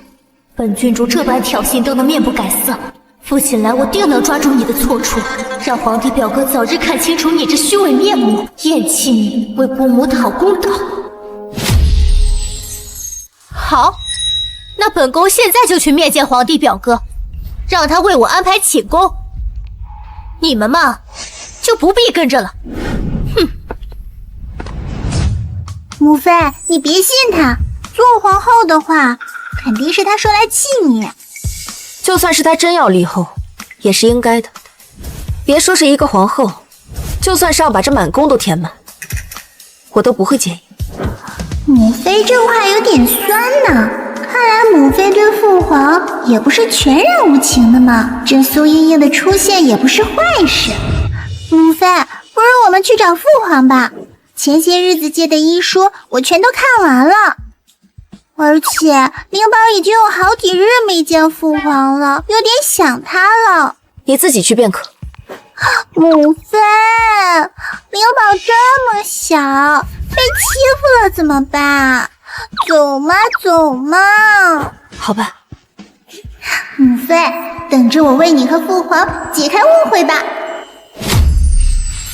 父皇，灵宝来还医书了。你为何要往朕怀里倒？当然是故意的，不这样怎么让谢惊鸿那张假装淡定的脸裂开？只要他敢闹，表哥定会厌弃他。表哥，英英今日长途跋涉，又未曾进食，方才站久了，这才头晕。父皇，你这是在干什么？朕不是故意的。陛下是天子，别说是扶一下，就算是要充盈后宫，也是天经地义。也是，朕真是蠢，他如今哪会在乎这些？既然如此，你们把书放下就行。朕还有一件事情要通知你们，苏茵茵在宫中这段时间就住在冷宫了。表哥，那你以后可要常来看我。为何？你不来看我，我怕有人欺负我。苏茵茵，郡主既然怕我欺负，为何非要搬来冷宫住？是啊，冷宫本来就不大，我和母妃大哥住着刚好。本郡主就要住那儿，怎样？既然执意要住，就不要还没开始就开始抱怨。表哥，那你是不知道他们是怎么算计我的。刚刚我去那里，他连房间都没有给我收拾。冷宫之中，一应用度本该亲力亲为，你给朕安生点儿，别惹事。能让表哥这么偏袒，这谢惊鸿果然手段了得。等着瞧，住到一个屋檐下，看你能装到几时。知道了。如今这冷宫已住了3人，再添你1人，便是4口人，想必一应用度多有短缺。朕稍后找人添一些冬日炭火，再送2个宫女过去。真的吗？太好了，我就知道表哥最疼我了，怕英英娇气没人伺候不习惯。朕不是因为你。怎么会呢？他们在冷宫住那么久，你都没送些女使，怎么偏偏我来了就送了？表哥，你一定是心疼我，你说是不是？你既然书送到了，也没有其他事，灵宝，我们走。完了，母妃这次真生气了，这个表姑真是太会挑事儿了。母妃，等等我！生气了吧，心痛了吧？谢惊鸿装的再淡定，也不过如此。今日算我小胜一筹，来日方长，我们慢慢玩。表哥，你看着我做什么？你是故意说些误会的话，故意往朕怀里倒。怎么会呢？表哥说什么，英英听不懂。少在朕的面前装，苏茵茵，给我老实点。朕送女使不是因为你，是因为朕的皇子和公主，朕要他们学习御下之术，你明白了吗？知道了。知道就给我滚回去。若是觉得头晕，就去找御医。随便你怎么说，反正本郡主成功气到了谢惊鸿，接下来就等他对本郡主出手，你就会知道他谢惊鸿是什么样的人了。以后敢再在朕的面前晕倒，就给我离开皇宫，滚回你的家去。朕在跟你说话呢。哦，知道了。不行，看他这副样子，住在冷宫必生事端。你还是不要住冷宫了，朕在找人分你住处。不要！刚气到谢惊鸿，按照逻辑，下一步就会对我动手。成败在此一举，此刻本郡主怎么可能退出？我不搬走，我以后不惹事就是了。最好记住我的话，滚，给我滚回去！好，知道了，回冷宫喽。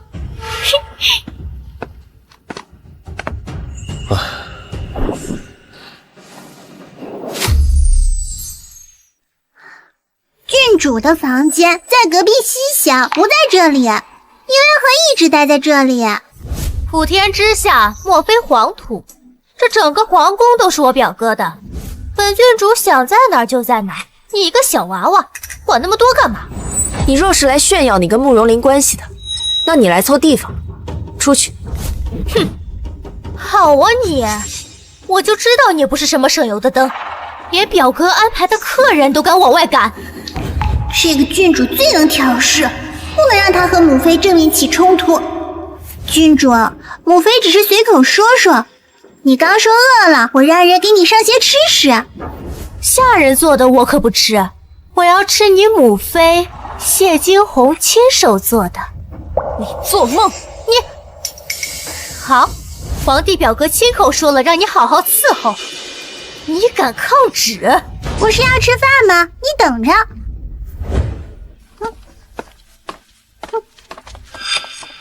哼，这才对嘛！按照剧情发展，等会儿端上一些清粥小菜虐待本郡主，看本郡主等会儿怎么告状。糖醋里脊、干煸仙菇、青菜豆腐、玉带虾仁，这不对呀！不应该只有冷馒头配隔夜粥吗？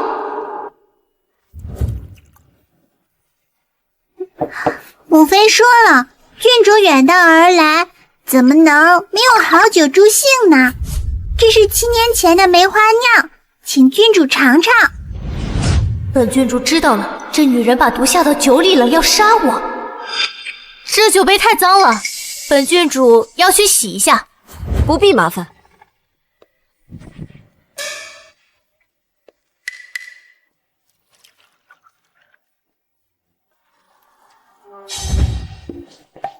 好了，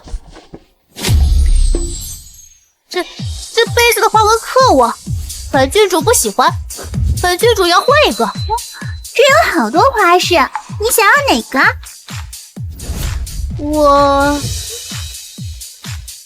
本郡主突然不想饮酒了，对，不喜欢喝酒。既然不喜欢喝酒，那就用饭吧。你不是饿了吗？你们俩不吃吗？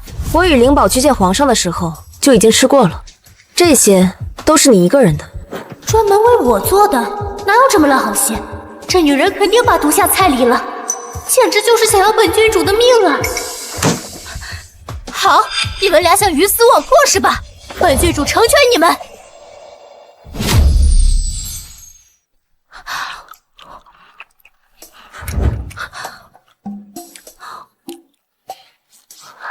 郡主，这是干什么？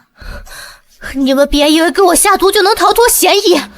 本宫现在在冷宫，皇帝表哥知道我在冷宫，我要是死了，你俩谁也别想好过。下毒？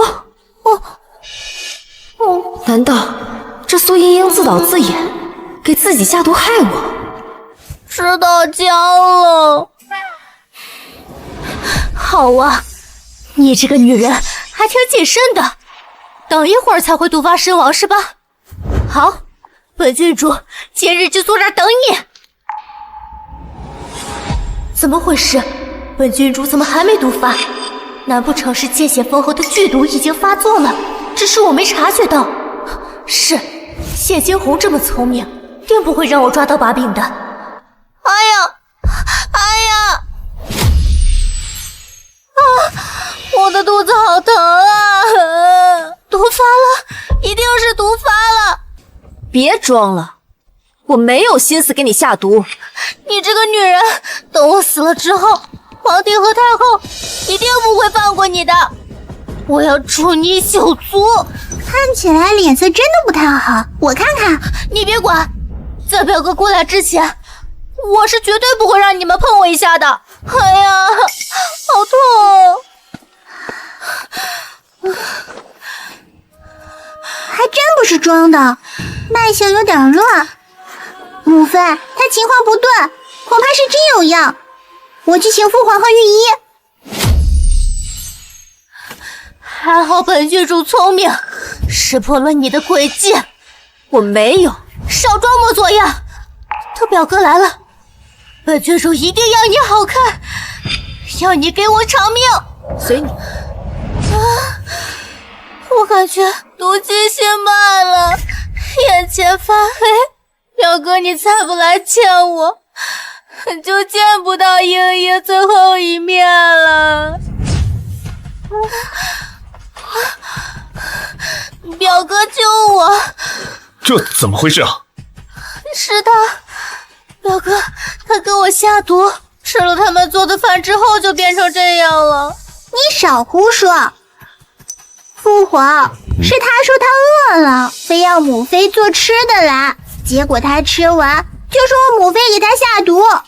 表哥，他们就是给我下毒，我真的没骗你，你真的要相信我啊！肚子真的好疼。你确实身体不舒服，但这一切都是你自己的原因。你少往我身上推了，我就是吃了你们俩做的饭之后才变成这样的。下没下毒我心里清楚，自导自演的戏码我看多了，你少在这给我演。太医，快传太医！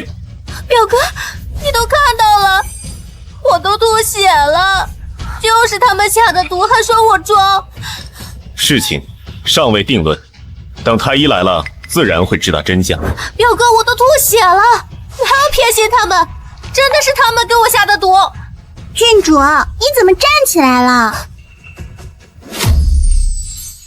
若是我没猜错的话，是不是觉得吐口血以后胸口就舒服多了？好像确实是，不过他怎么知道的？难道回光返照，人死之前都会这样的。表哥，我肚子真的好痛，你快把他们都杀了！郡主这2天是不是觉得心慌心悸？他怎么知道的？心慌心悸？苏莹莹，你为了陷害我们，居然提前2日给自己下毒。表哥，你听听他这是什么话？你别在这里给我信口雌黄。本郡主这么尊贵的身份，会为了陷害你给自己下毒，真把自己当回事了。郡主确实没给自己下毒，但你也不是中毒，你是思虑过重，肝气不舒才这样。少在这信口雌黄，只是思虑过重，怎么可能会吐血？就是你们给我下毒了。不必吵了，太医马上到了，等会儿自然知道真相。苏莹莹，你最好不要欺骗朕。微臣参见陛下。免礼，快给他看看。敢给本郡主下毒，等御医诊断出来，你们就死定了。哎，怎么样？本郡主到底有没有中毒啊？中的什么毒？还有救吗？啊，郡主放心，您并非中毒。那是什么？郡主脉象弦细，此乃长期情志不畅，肝气郁结。怎么可能是肝气郁结？本郡主是腹痛难忍，跟什么肝什么气有什么关系啊？你这个庸医到底会不会看病啊？郡主，您近日是否时常感到心慌心悸、口干口苦、食欲不振？这不是与方才灵宝说的一般无二吗？哎呀，你就直接说人话，说点大家都能听懂的。我到底是中毒了，还是食物不干净？郡主，您确实没有中毒，之所以感觉到身体不适，是因为最近脾胃不和，肝气旺盛。简单点讲，就是最近身体本就不适，又惊吓过度了。惊吓过度？本郡主知道了，这女人把毒下到酒里了，要杀我。所以真没人给本郡主下毒，真是我自己吓自己，还吓吐血了。听明白了吗？你是自己给自己下病的。郡主，我就不明白了，饭不是你自己要吃的吗？你为何如此怕我们？你胡说！本郡主怎么可能如此胆小？定是你这庸医自己看不好才胡说八道。哦，我知道了，你们是一伙儿的。你这个庸医被谢惊鸿给收买了。苏莹莹，给朕闭嘴！下去吧，回去给他开点药，调养身体。是。苏莹莹，朕是不是跟你说过，想要在冷宫住，就得自己动手？你非但麻烦他们，你还闹出这么一通。表哥，这也不能全怪我，他们本来就这么讨厌我，还准备那么多好吃的，谁都会多想的。灵宝说要给你端菜，你不同意，硬要我母妃做。母妃不想惹事就去做，你又说我们下毒。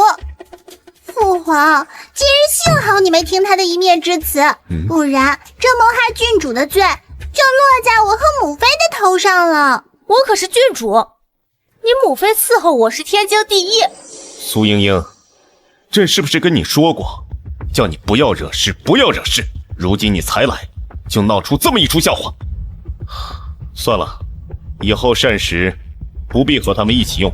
还有，再让朕听到你搬弄是非，欺负他们母女俩，你就收拾东西，滚回你老家去。表哥，站住！本郡主让你们俩走了吗？本郡主被表哥训斥，你们是不是很开心？啊！我让你俩站住！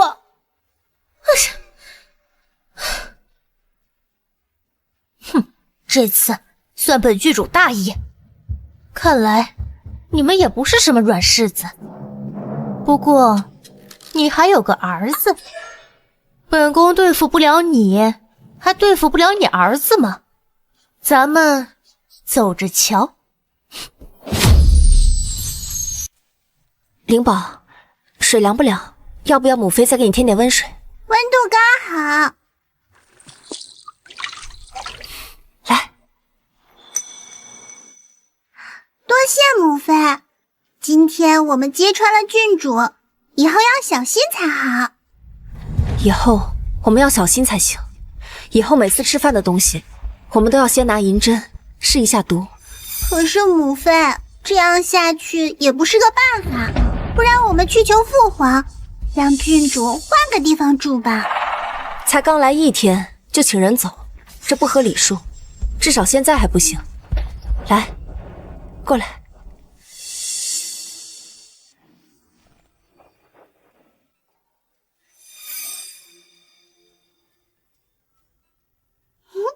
母妃，不然我们和大哥换个地方住吧，就让父皇再在宫里再给我们寻一处宫殿，我们惹不起还躲不起吗？怕是不行。明日你大哥就从南州回来了。大哥回来了。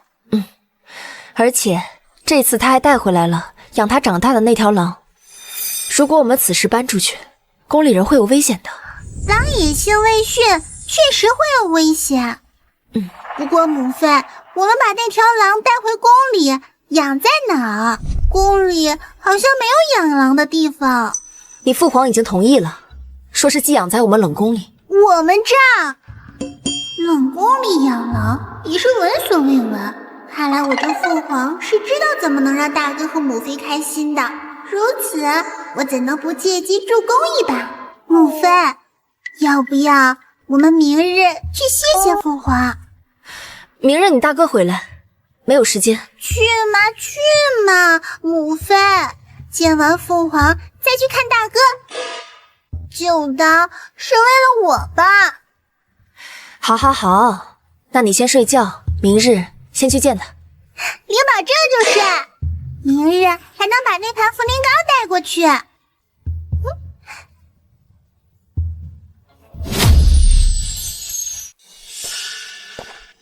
这就是谢惊鸿儿子的住处，果然够破烂的。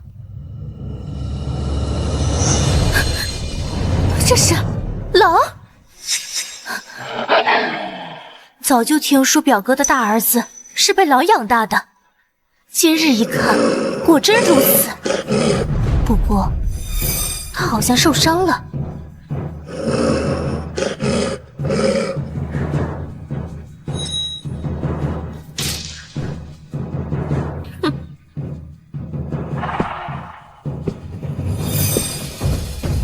谢惊鸿逼走姑母，本宫要找他的大儿子算账，今日就先拿你开刀。哼，让你下本郡主！你个畜生，让你下本郡主！本郡主抽死你！住手！父皇。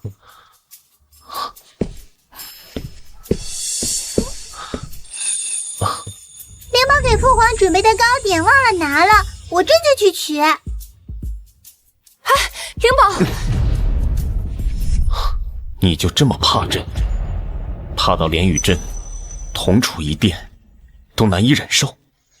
陛下想多了，我只是看到你在忙，不便打扰罢了。是真的看到朕在忙，还是故意躲着我？要不是灵宝硬拉进来，你怕是连这道门槛都不会踏进。谢惊鸿，你何止连与朕独处都不会了？陛下是95之尊，我自然是要尊敬着。尊敬朕？谢惊鸿，你非要这般跟朕讲话？那你想听什么？朕只想知道你心里面到底在想什么。你就没有什么话想问朕？没有。我与陛下之间，除了灵宝和真儿，再无其他。再无其他？你再给朕说一遍，你就这么怕朕？陛下想多了，我今日来是想要谢谢你，允许真儿在冷宫养狼的。若无他事，我先走了。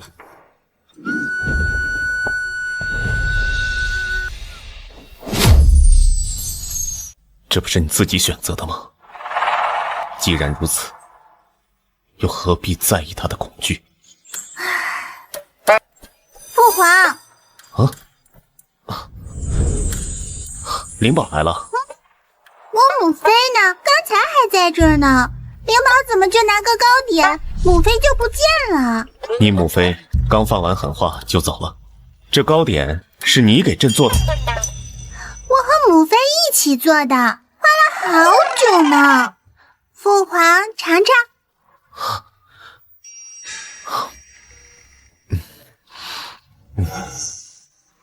甜了。父皇，您刚刚说母妃放狠话，灵宝就去拿了糕点，就一会儿，你们也能吵架？朕没跟他吵，是你母妃说话太难听了，我懒得跟他解释。父皇不愧是天子，就是有格局。那你们吵的什么呀？你一个孩子，管那么多大人的事干嘛？父皇，我告诉你一件事，一个秘密，你靠过来点。什么事情搞得神神秘秘？母妃其实一点也不讨厌你。谢惊鸿不讨厌朕，这怎么可能？他刚刚还说与朕无话可说呢。这是真的？是谢惊鸿他自己说他不讨厌朕吗？这还用说，本仙子一眼就能看出来。不过今日还是要弄清楚当年到底发生了什么。是灵宝自己看出来的。父皇，你想啊，为何上次郡主大人倒在你怀里，母妃会直接气得离开？这是很不体面的行为。按照话本里说的，这叫心悦不能自已。朕看你这孩子是魔怔了，竟说些不着调的话。朕稍后安排些知晓诗书的夫子别整天看那些乱七八糟的。父皇，你还是不信我？你想啊，那日在皇祖母面前，您知道母妃为何会主动离开吗？子不教，母之过。既然是真儿的错，真儿必须去往皇陵思过。臣妾愿同往。他是怕您为了他和皇祖母生嫌隙，如此为你着想，怎么会对您没感情？那他为何成日对朕横眉冷对，好像朕是他的敌人一样？那是因为失望。母妃以为你不在乎他们。这是什么话？朕给真儿熬药，每次都站在他那边，朕怎么会不在乎他？父皇，你想啊，母妃最在乎大哥。按照母妃的说法，您嫌弃大哥是个狼崽，丢人，所以把大哥赶进冷宫。胡言乱语！女儿也是这么想的。父皇怎么会讨厌大哥？所以父皇当初到底发生了何事？陛下，太子慕容征失踪10年，如今虽已寻回，却已形同野兽，不辨人伦。昨日更咬伤3位贵臣妻子，此等行径，臣请陛下即刻将其赐死，永绝后患。陛下，史书记载，此等失心疯癫之相，下来国祸之兆。若再容此孽障留存宫中，恐遭天谴，动荡国本。臣恳请陛下为江山社稷，赐其自尽，以安民心。臣等附议，请陛下严惩妖孽，以安民心。闭嘴！真儿是朕和金侯寻回的骨肉，你们竟敢让朕处死他！我看你们是不想活了！陛下，太子伤人与庶民同罪，若陛下做不到，那请陛下砍了老臣。臣附议，臣附议。太子无故伤人，智夺太子封号，打20大鞭，幽居冷宫。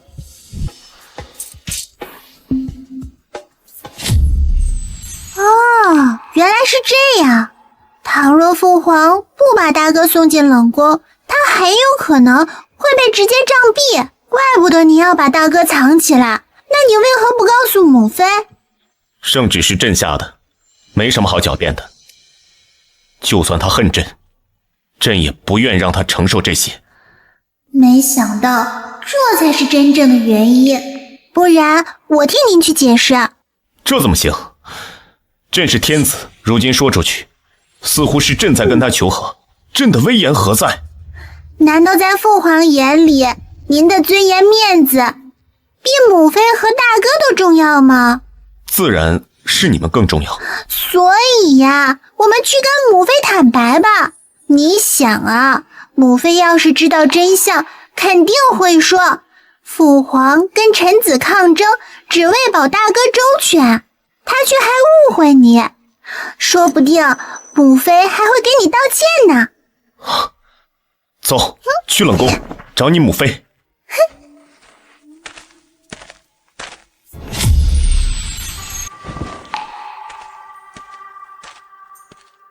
若不是灵宝硬拉你进来，你今日怕是不会踏进这殿门。谢惊鸿，你何时与朕独处都不会了？陛下是95之尊，我自然是要尊敬着。尊敬着。谢惊鸿，你非要这般跟朕讲话？想什么呢，谢惊鸿？你别忘了他之前做过什么，你可不能心软。别过来！你再过来，本郡主抽死你！你这个怪物！本郡主不过就是替你教训一下那畜生，谁让他对本郡主呲牙的？你要是再敢往前一步，本郡主还抽你！放手！真儿，你怎么了？你来的正好，你赶紧管管你儿子，你看他什么谢惊鸿，你看你儿子呲牙咧嘴的，跟这畜生有什么区别？赶紧把他俩弄走！谢惊鸿，你居然敢打我！我儿子刚恢复神智，就被你激怒的发狂，我打你这一巴掌都算是轻的。我打他怎么了？况且是他先咬我的，他就是个畜生，我打他怎么了？你再敢说一句畜生试试！你别吓唬我，我可是郡主，太后是我姑母。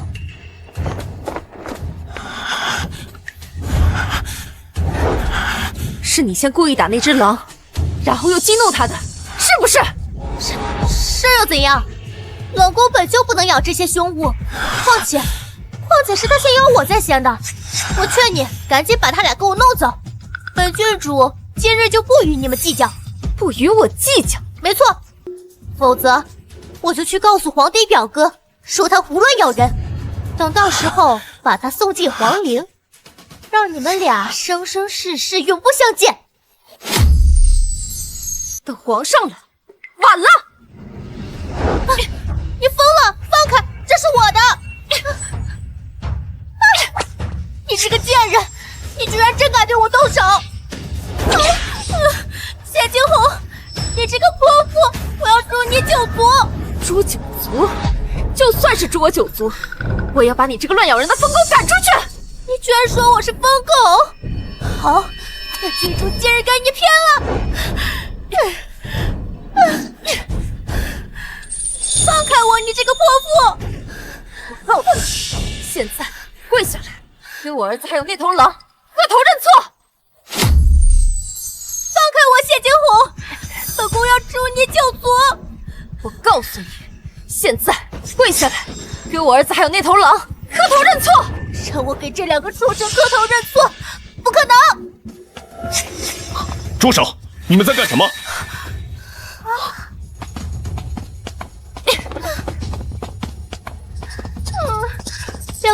表哥，你终于来了！这个毒妇要杀我，他要逼死我！在宫中如此厮打，成何体统？你总是这样，进来什么都不问。苏莹莹哭2声就是天大的委屈，那你怎么不问问你这位好妹妹，对我的真儿做了什么？父皇，大哥不对劲。真儿明明已经恢复了正常，怎么又成这样了？表哥，你也不知道，我刚刚听到狼嚎，进来就发现他已经疯了。那我大哥和这只狼身上的伤，也不是你干的。他身上的鞭子是我抽的，但是他们想咬我在先，我也是为了自保。郡主啊，你确定他咬你了吗？那伤口呢？给我们看看。还有，灵宝有一事不明白，这只狼一直被拴着，活动范围有限，怎么会咬到你呢？表哥，你看他一点都不懂规矩，大人说话，你一个小娃娃插什么嘴？那我请问君主殿下，我哪句话问错了？难道你没对我大哥和这只狼动手？表哥，你别听这丫头颠倒黑白。对，你看谢惊鸿给我打的，表哥，他仗着自己是将军府嫡女，就欺负我。表哥，你可要为我做主啊！郡主啊，你也说了，我母妃是将军府嫡女，若是真动手，你觉得你还有命活着吗？现在真是后悔，我就应该在你第1天住进冷宫的时候就杀了你，省得你坑害我的孩子。表哥，你听他说的话，这个女人就是恶毒，自私自利，这才是她谢惊鸿的真面目。表哥，你可一定要为我做主啊！将她押入大牢。够了，苏莹莹，今日你若不给朕解释清楚，朕就把你送去慎刑司严加审问。慎刑司？还不快说！我说，我本来想着来冷宫这几日未曾见过大皇子，就想来看看他，没想到刚进来就听到了狼嚎声，我怕他伤人，就拿鞭子抽了他几下。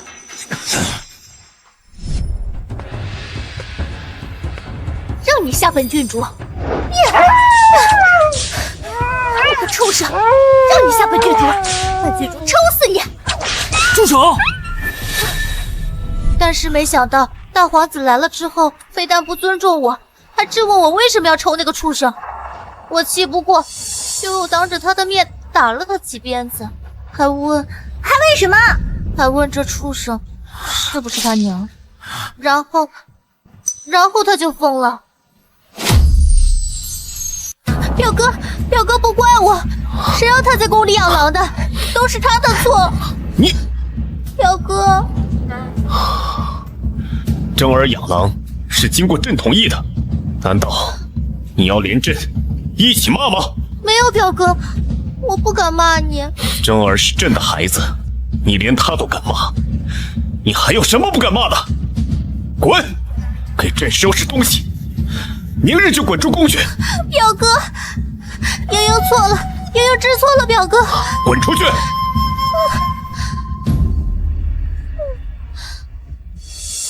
站住！把我的征儿害成这样，还想走？哪有那么轻松的事儿？谢惊鸿，你还想怎样？现在跪下来，给我儿子和那头养他长大的狼道歉！谢惊鸿，本郡主兼知御意，你竟然要我跟你儿子和这个畜生道歉，做梦！还不道歉？表哥，郡主啊，你是听不懂父皇的话吗？还是说是想抗旨？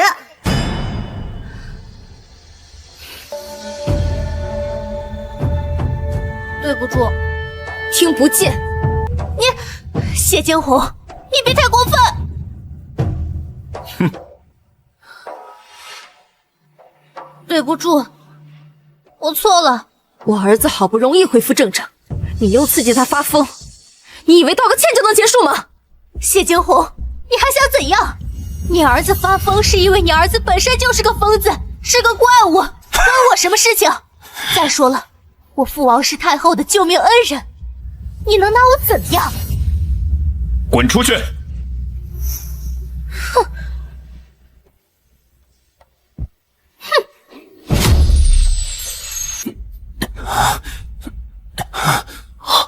宣御医，快宣御医！父皇，先让领导看看。也好，你快帮征儿诊治，需要什么药材，尽管说。好。有必要吗？你说什么？我说还有必要吗？你总是任由着别人来伤害我们，事后又打着为我们好的名义装模作样，你不累，我都替你累。苏莹莹她父亲毕竟是为救母后而死，朕还能……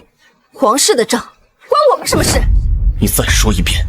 我说，你为了让天下人不说你是忘恩负义的人，所以就来牺牲我们，成全你的伪善。所以，朕在你心里面，朕便是一个虚伪、自私、只图名声的懦夫，不是吗？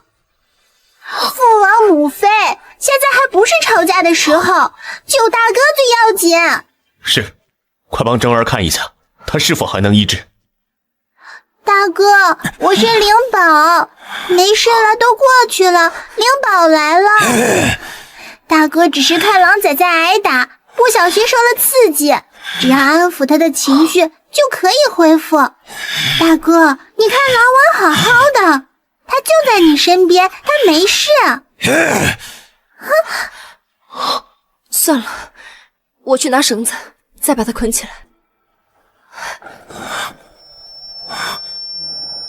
母妃，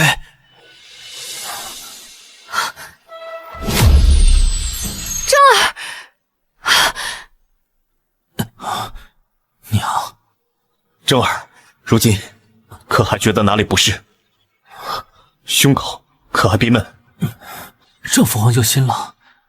他可没忧心，他巴不得你死了。母妃，其实父皇有话对你说，父皇你快说啊！朕对他无话可说。还杵在这干什么？出去！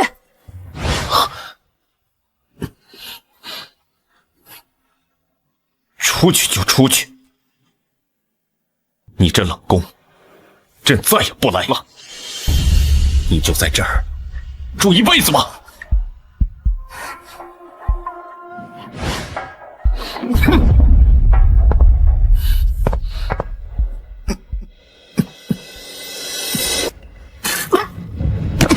父皇！父皇，你醒醒！父皇！皇上！父皇！父皇！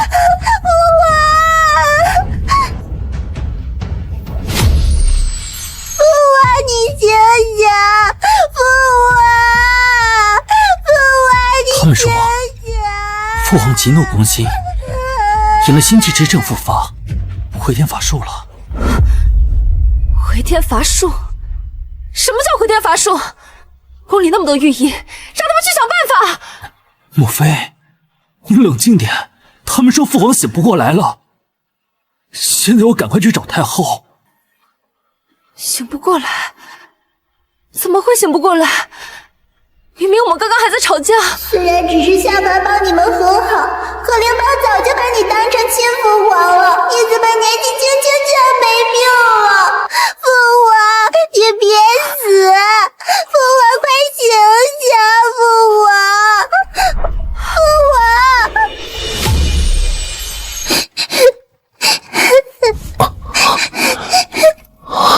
灵宝，传小福子，立刻！父皇，你慢点说，别急。宣小福子，你旨，朕要托付江山。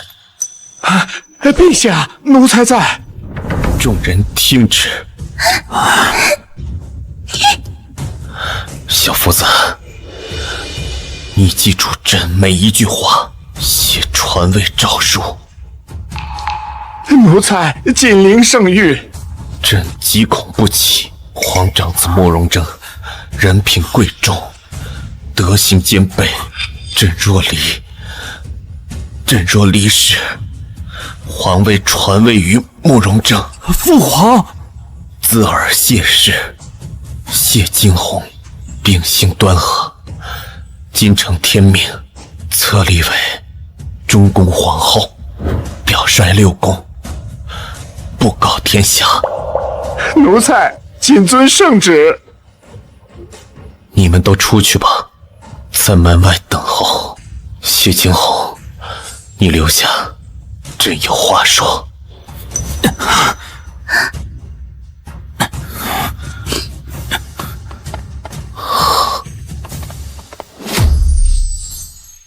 吓着你了吧？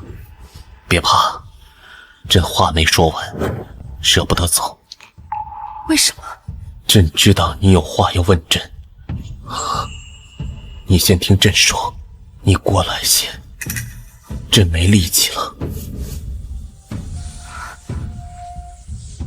你恨朕，理所应当；恨朕送真儿入冷宫，恨朕多年冷眼，站在你的位置，桩桩件件，皆是凉薄。既然知道无可辩解，又何必要说？有些话再不说，就说不出来了。正儿进冷宫那年，是大臣逼朕处死他，说他祸国殃民，是妖孽。当年朕根基不稳，护不住他，才把他送进冷宫。那些年，每隔2、3日，朕都会去看看。你别说了，你别说了。朕知道你在冷宫不易，你讨厌朕，朕每次心都碎了。慕容林，慕容林，慕容林，你别说了，我求求你，我求求你别说了，我信，我都信。朕作为皇帝，或许勉强及格，但作为一个夫君，作为一个父亲，简直一塌糊涂。往后，正儿和灵宝就交给你了。慕容林，父皇，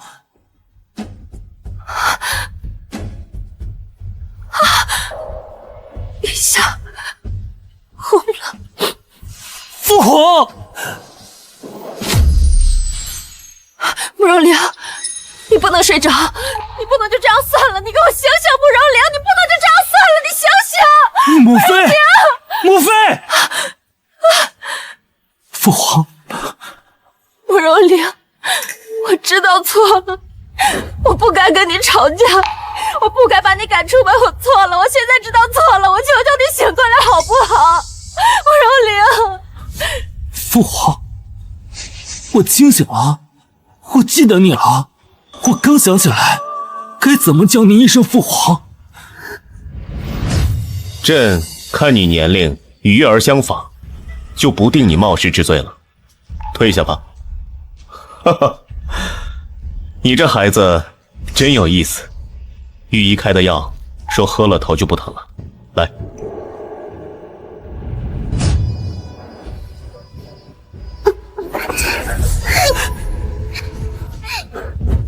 仙君，你给我出来！你让我撮合父皇和母后，这七玉之子都死了，这世界都要崩塌了，你让我怎么来？难道仙君不在？那我岂不是可以救活父皇？可这样我会遭天谴的。不管了，雨巫之血，幻儿之魂，逆死为生，父皇，我再也不跟你吵架了，慕容玲，我求求你。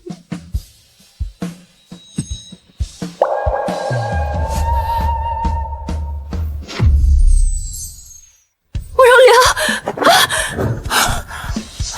朕怎么醒了？灵宝，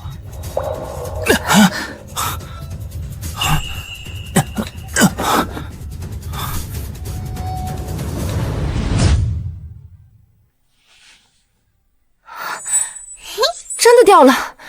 是啊，胎记真的掉了。以后我们灵宝就是一个漂漂亮亮、健健康康的小女孩了。哎，灵宝，喝完这最后一副药就恢复了啊。没想到逆天改命一次，不仅没死，胎记还掉了。父皇、母妃、大哥，我们都没事。今后我们一家人永远都好好的。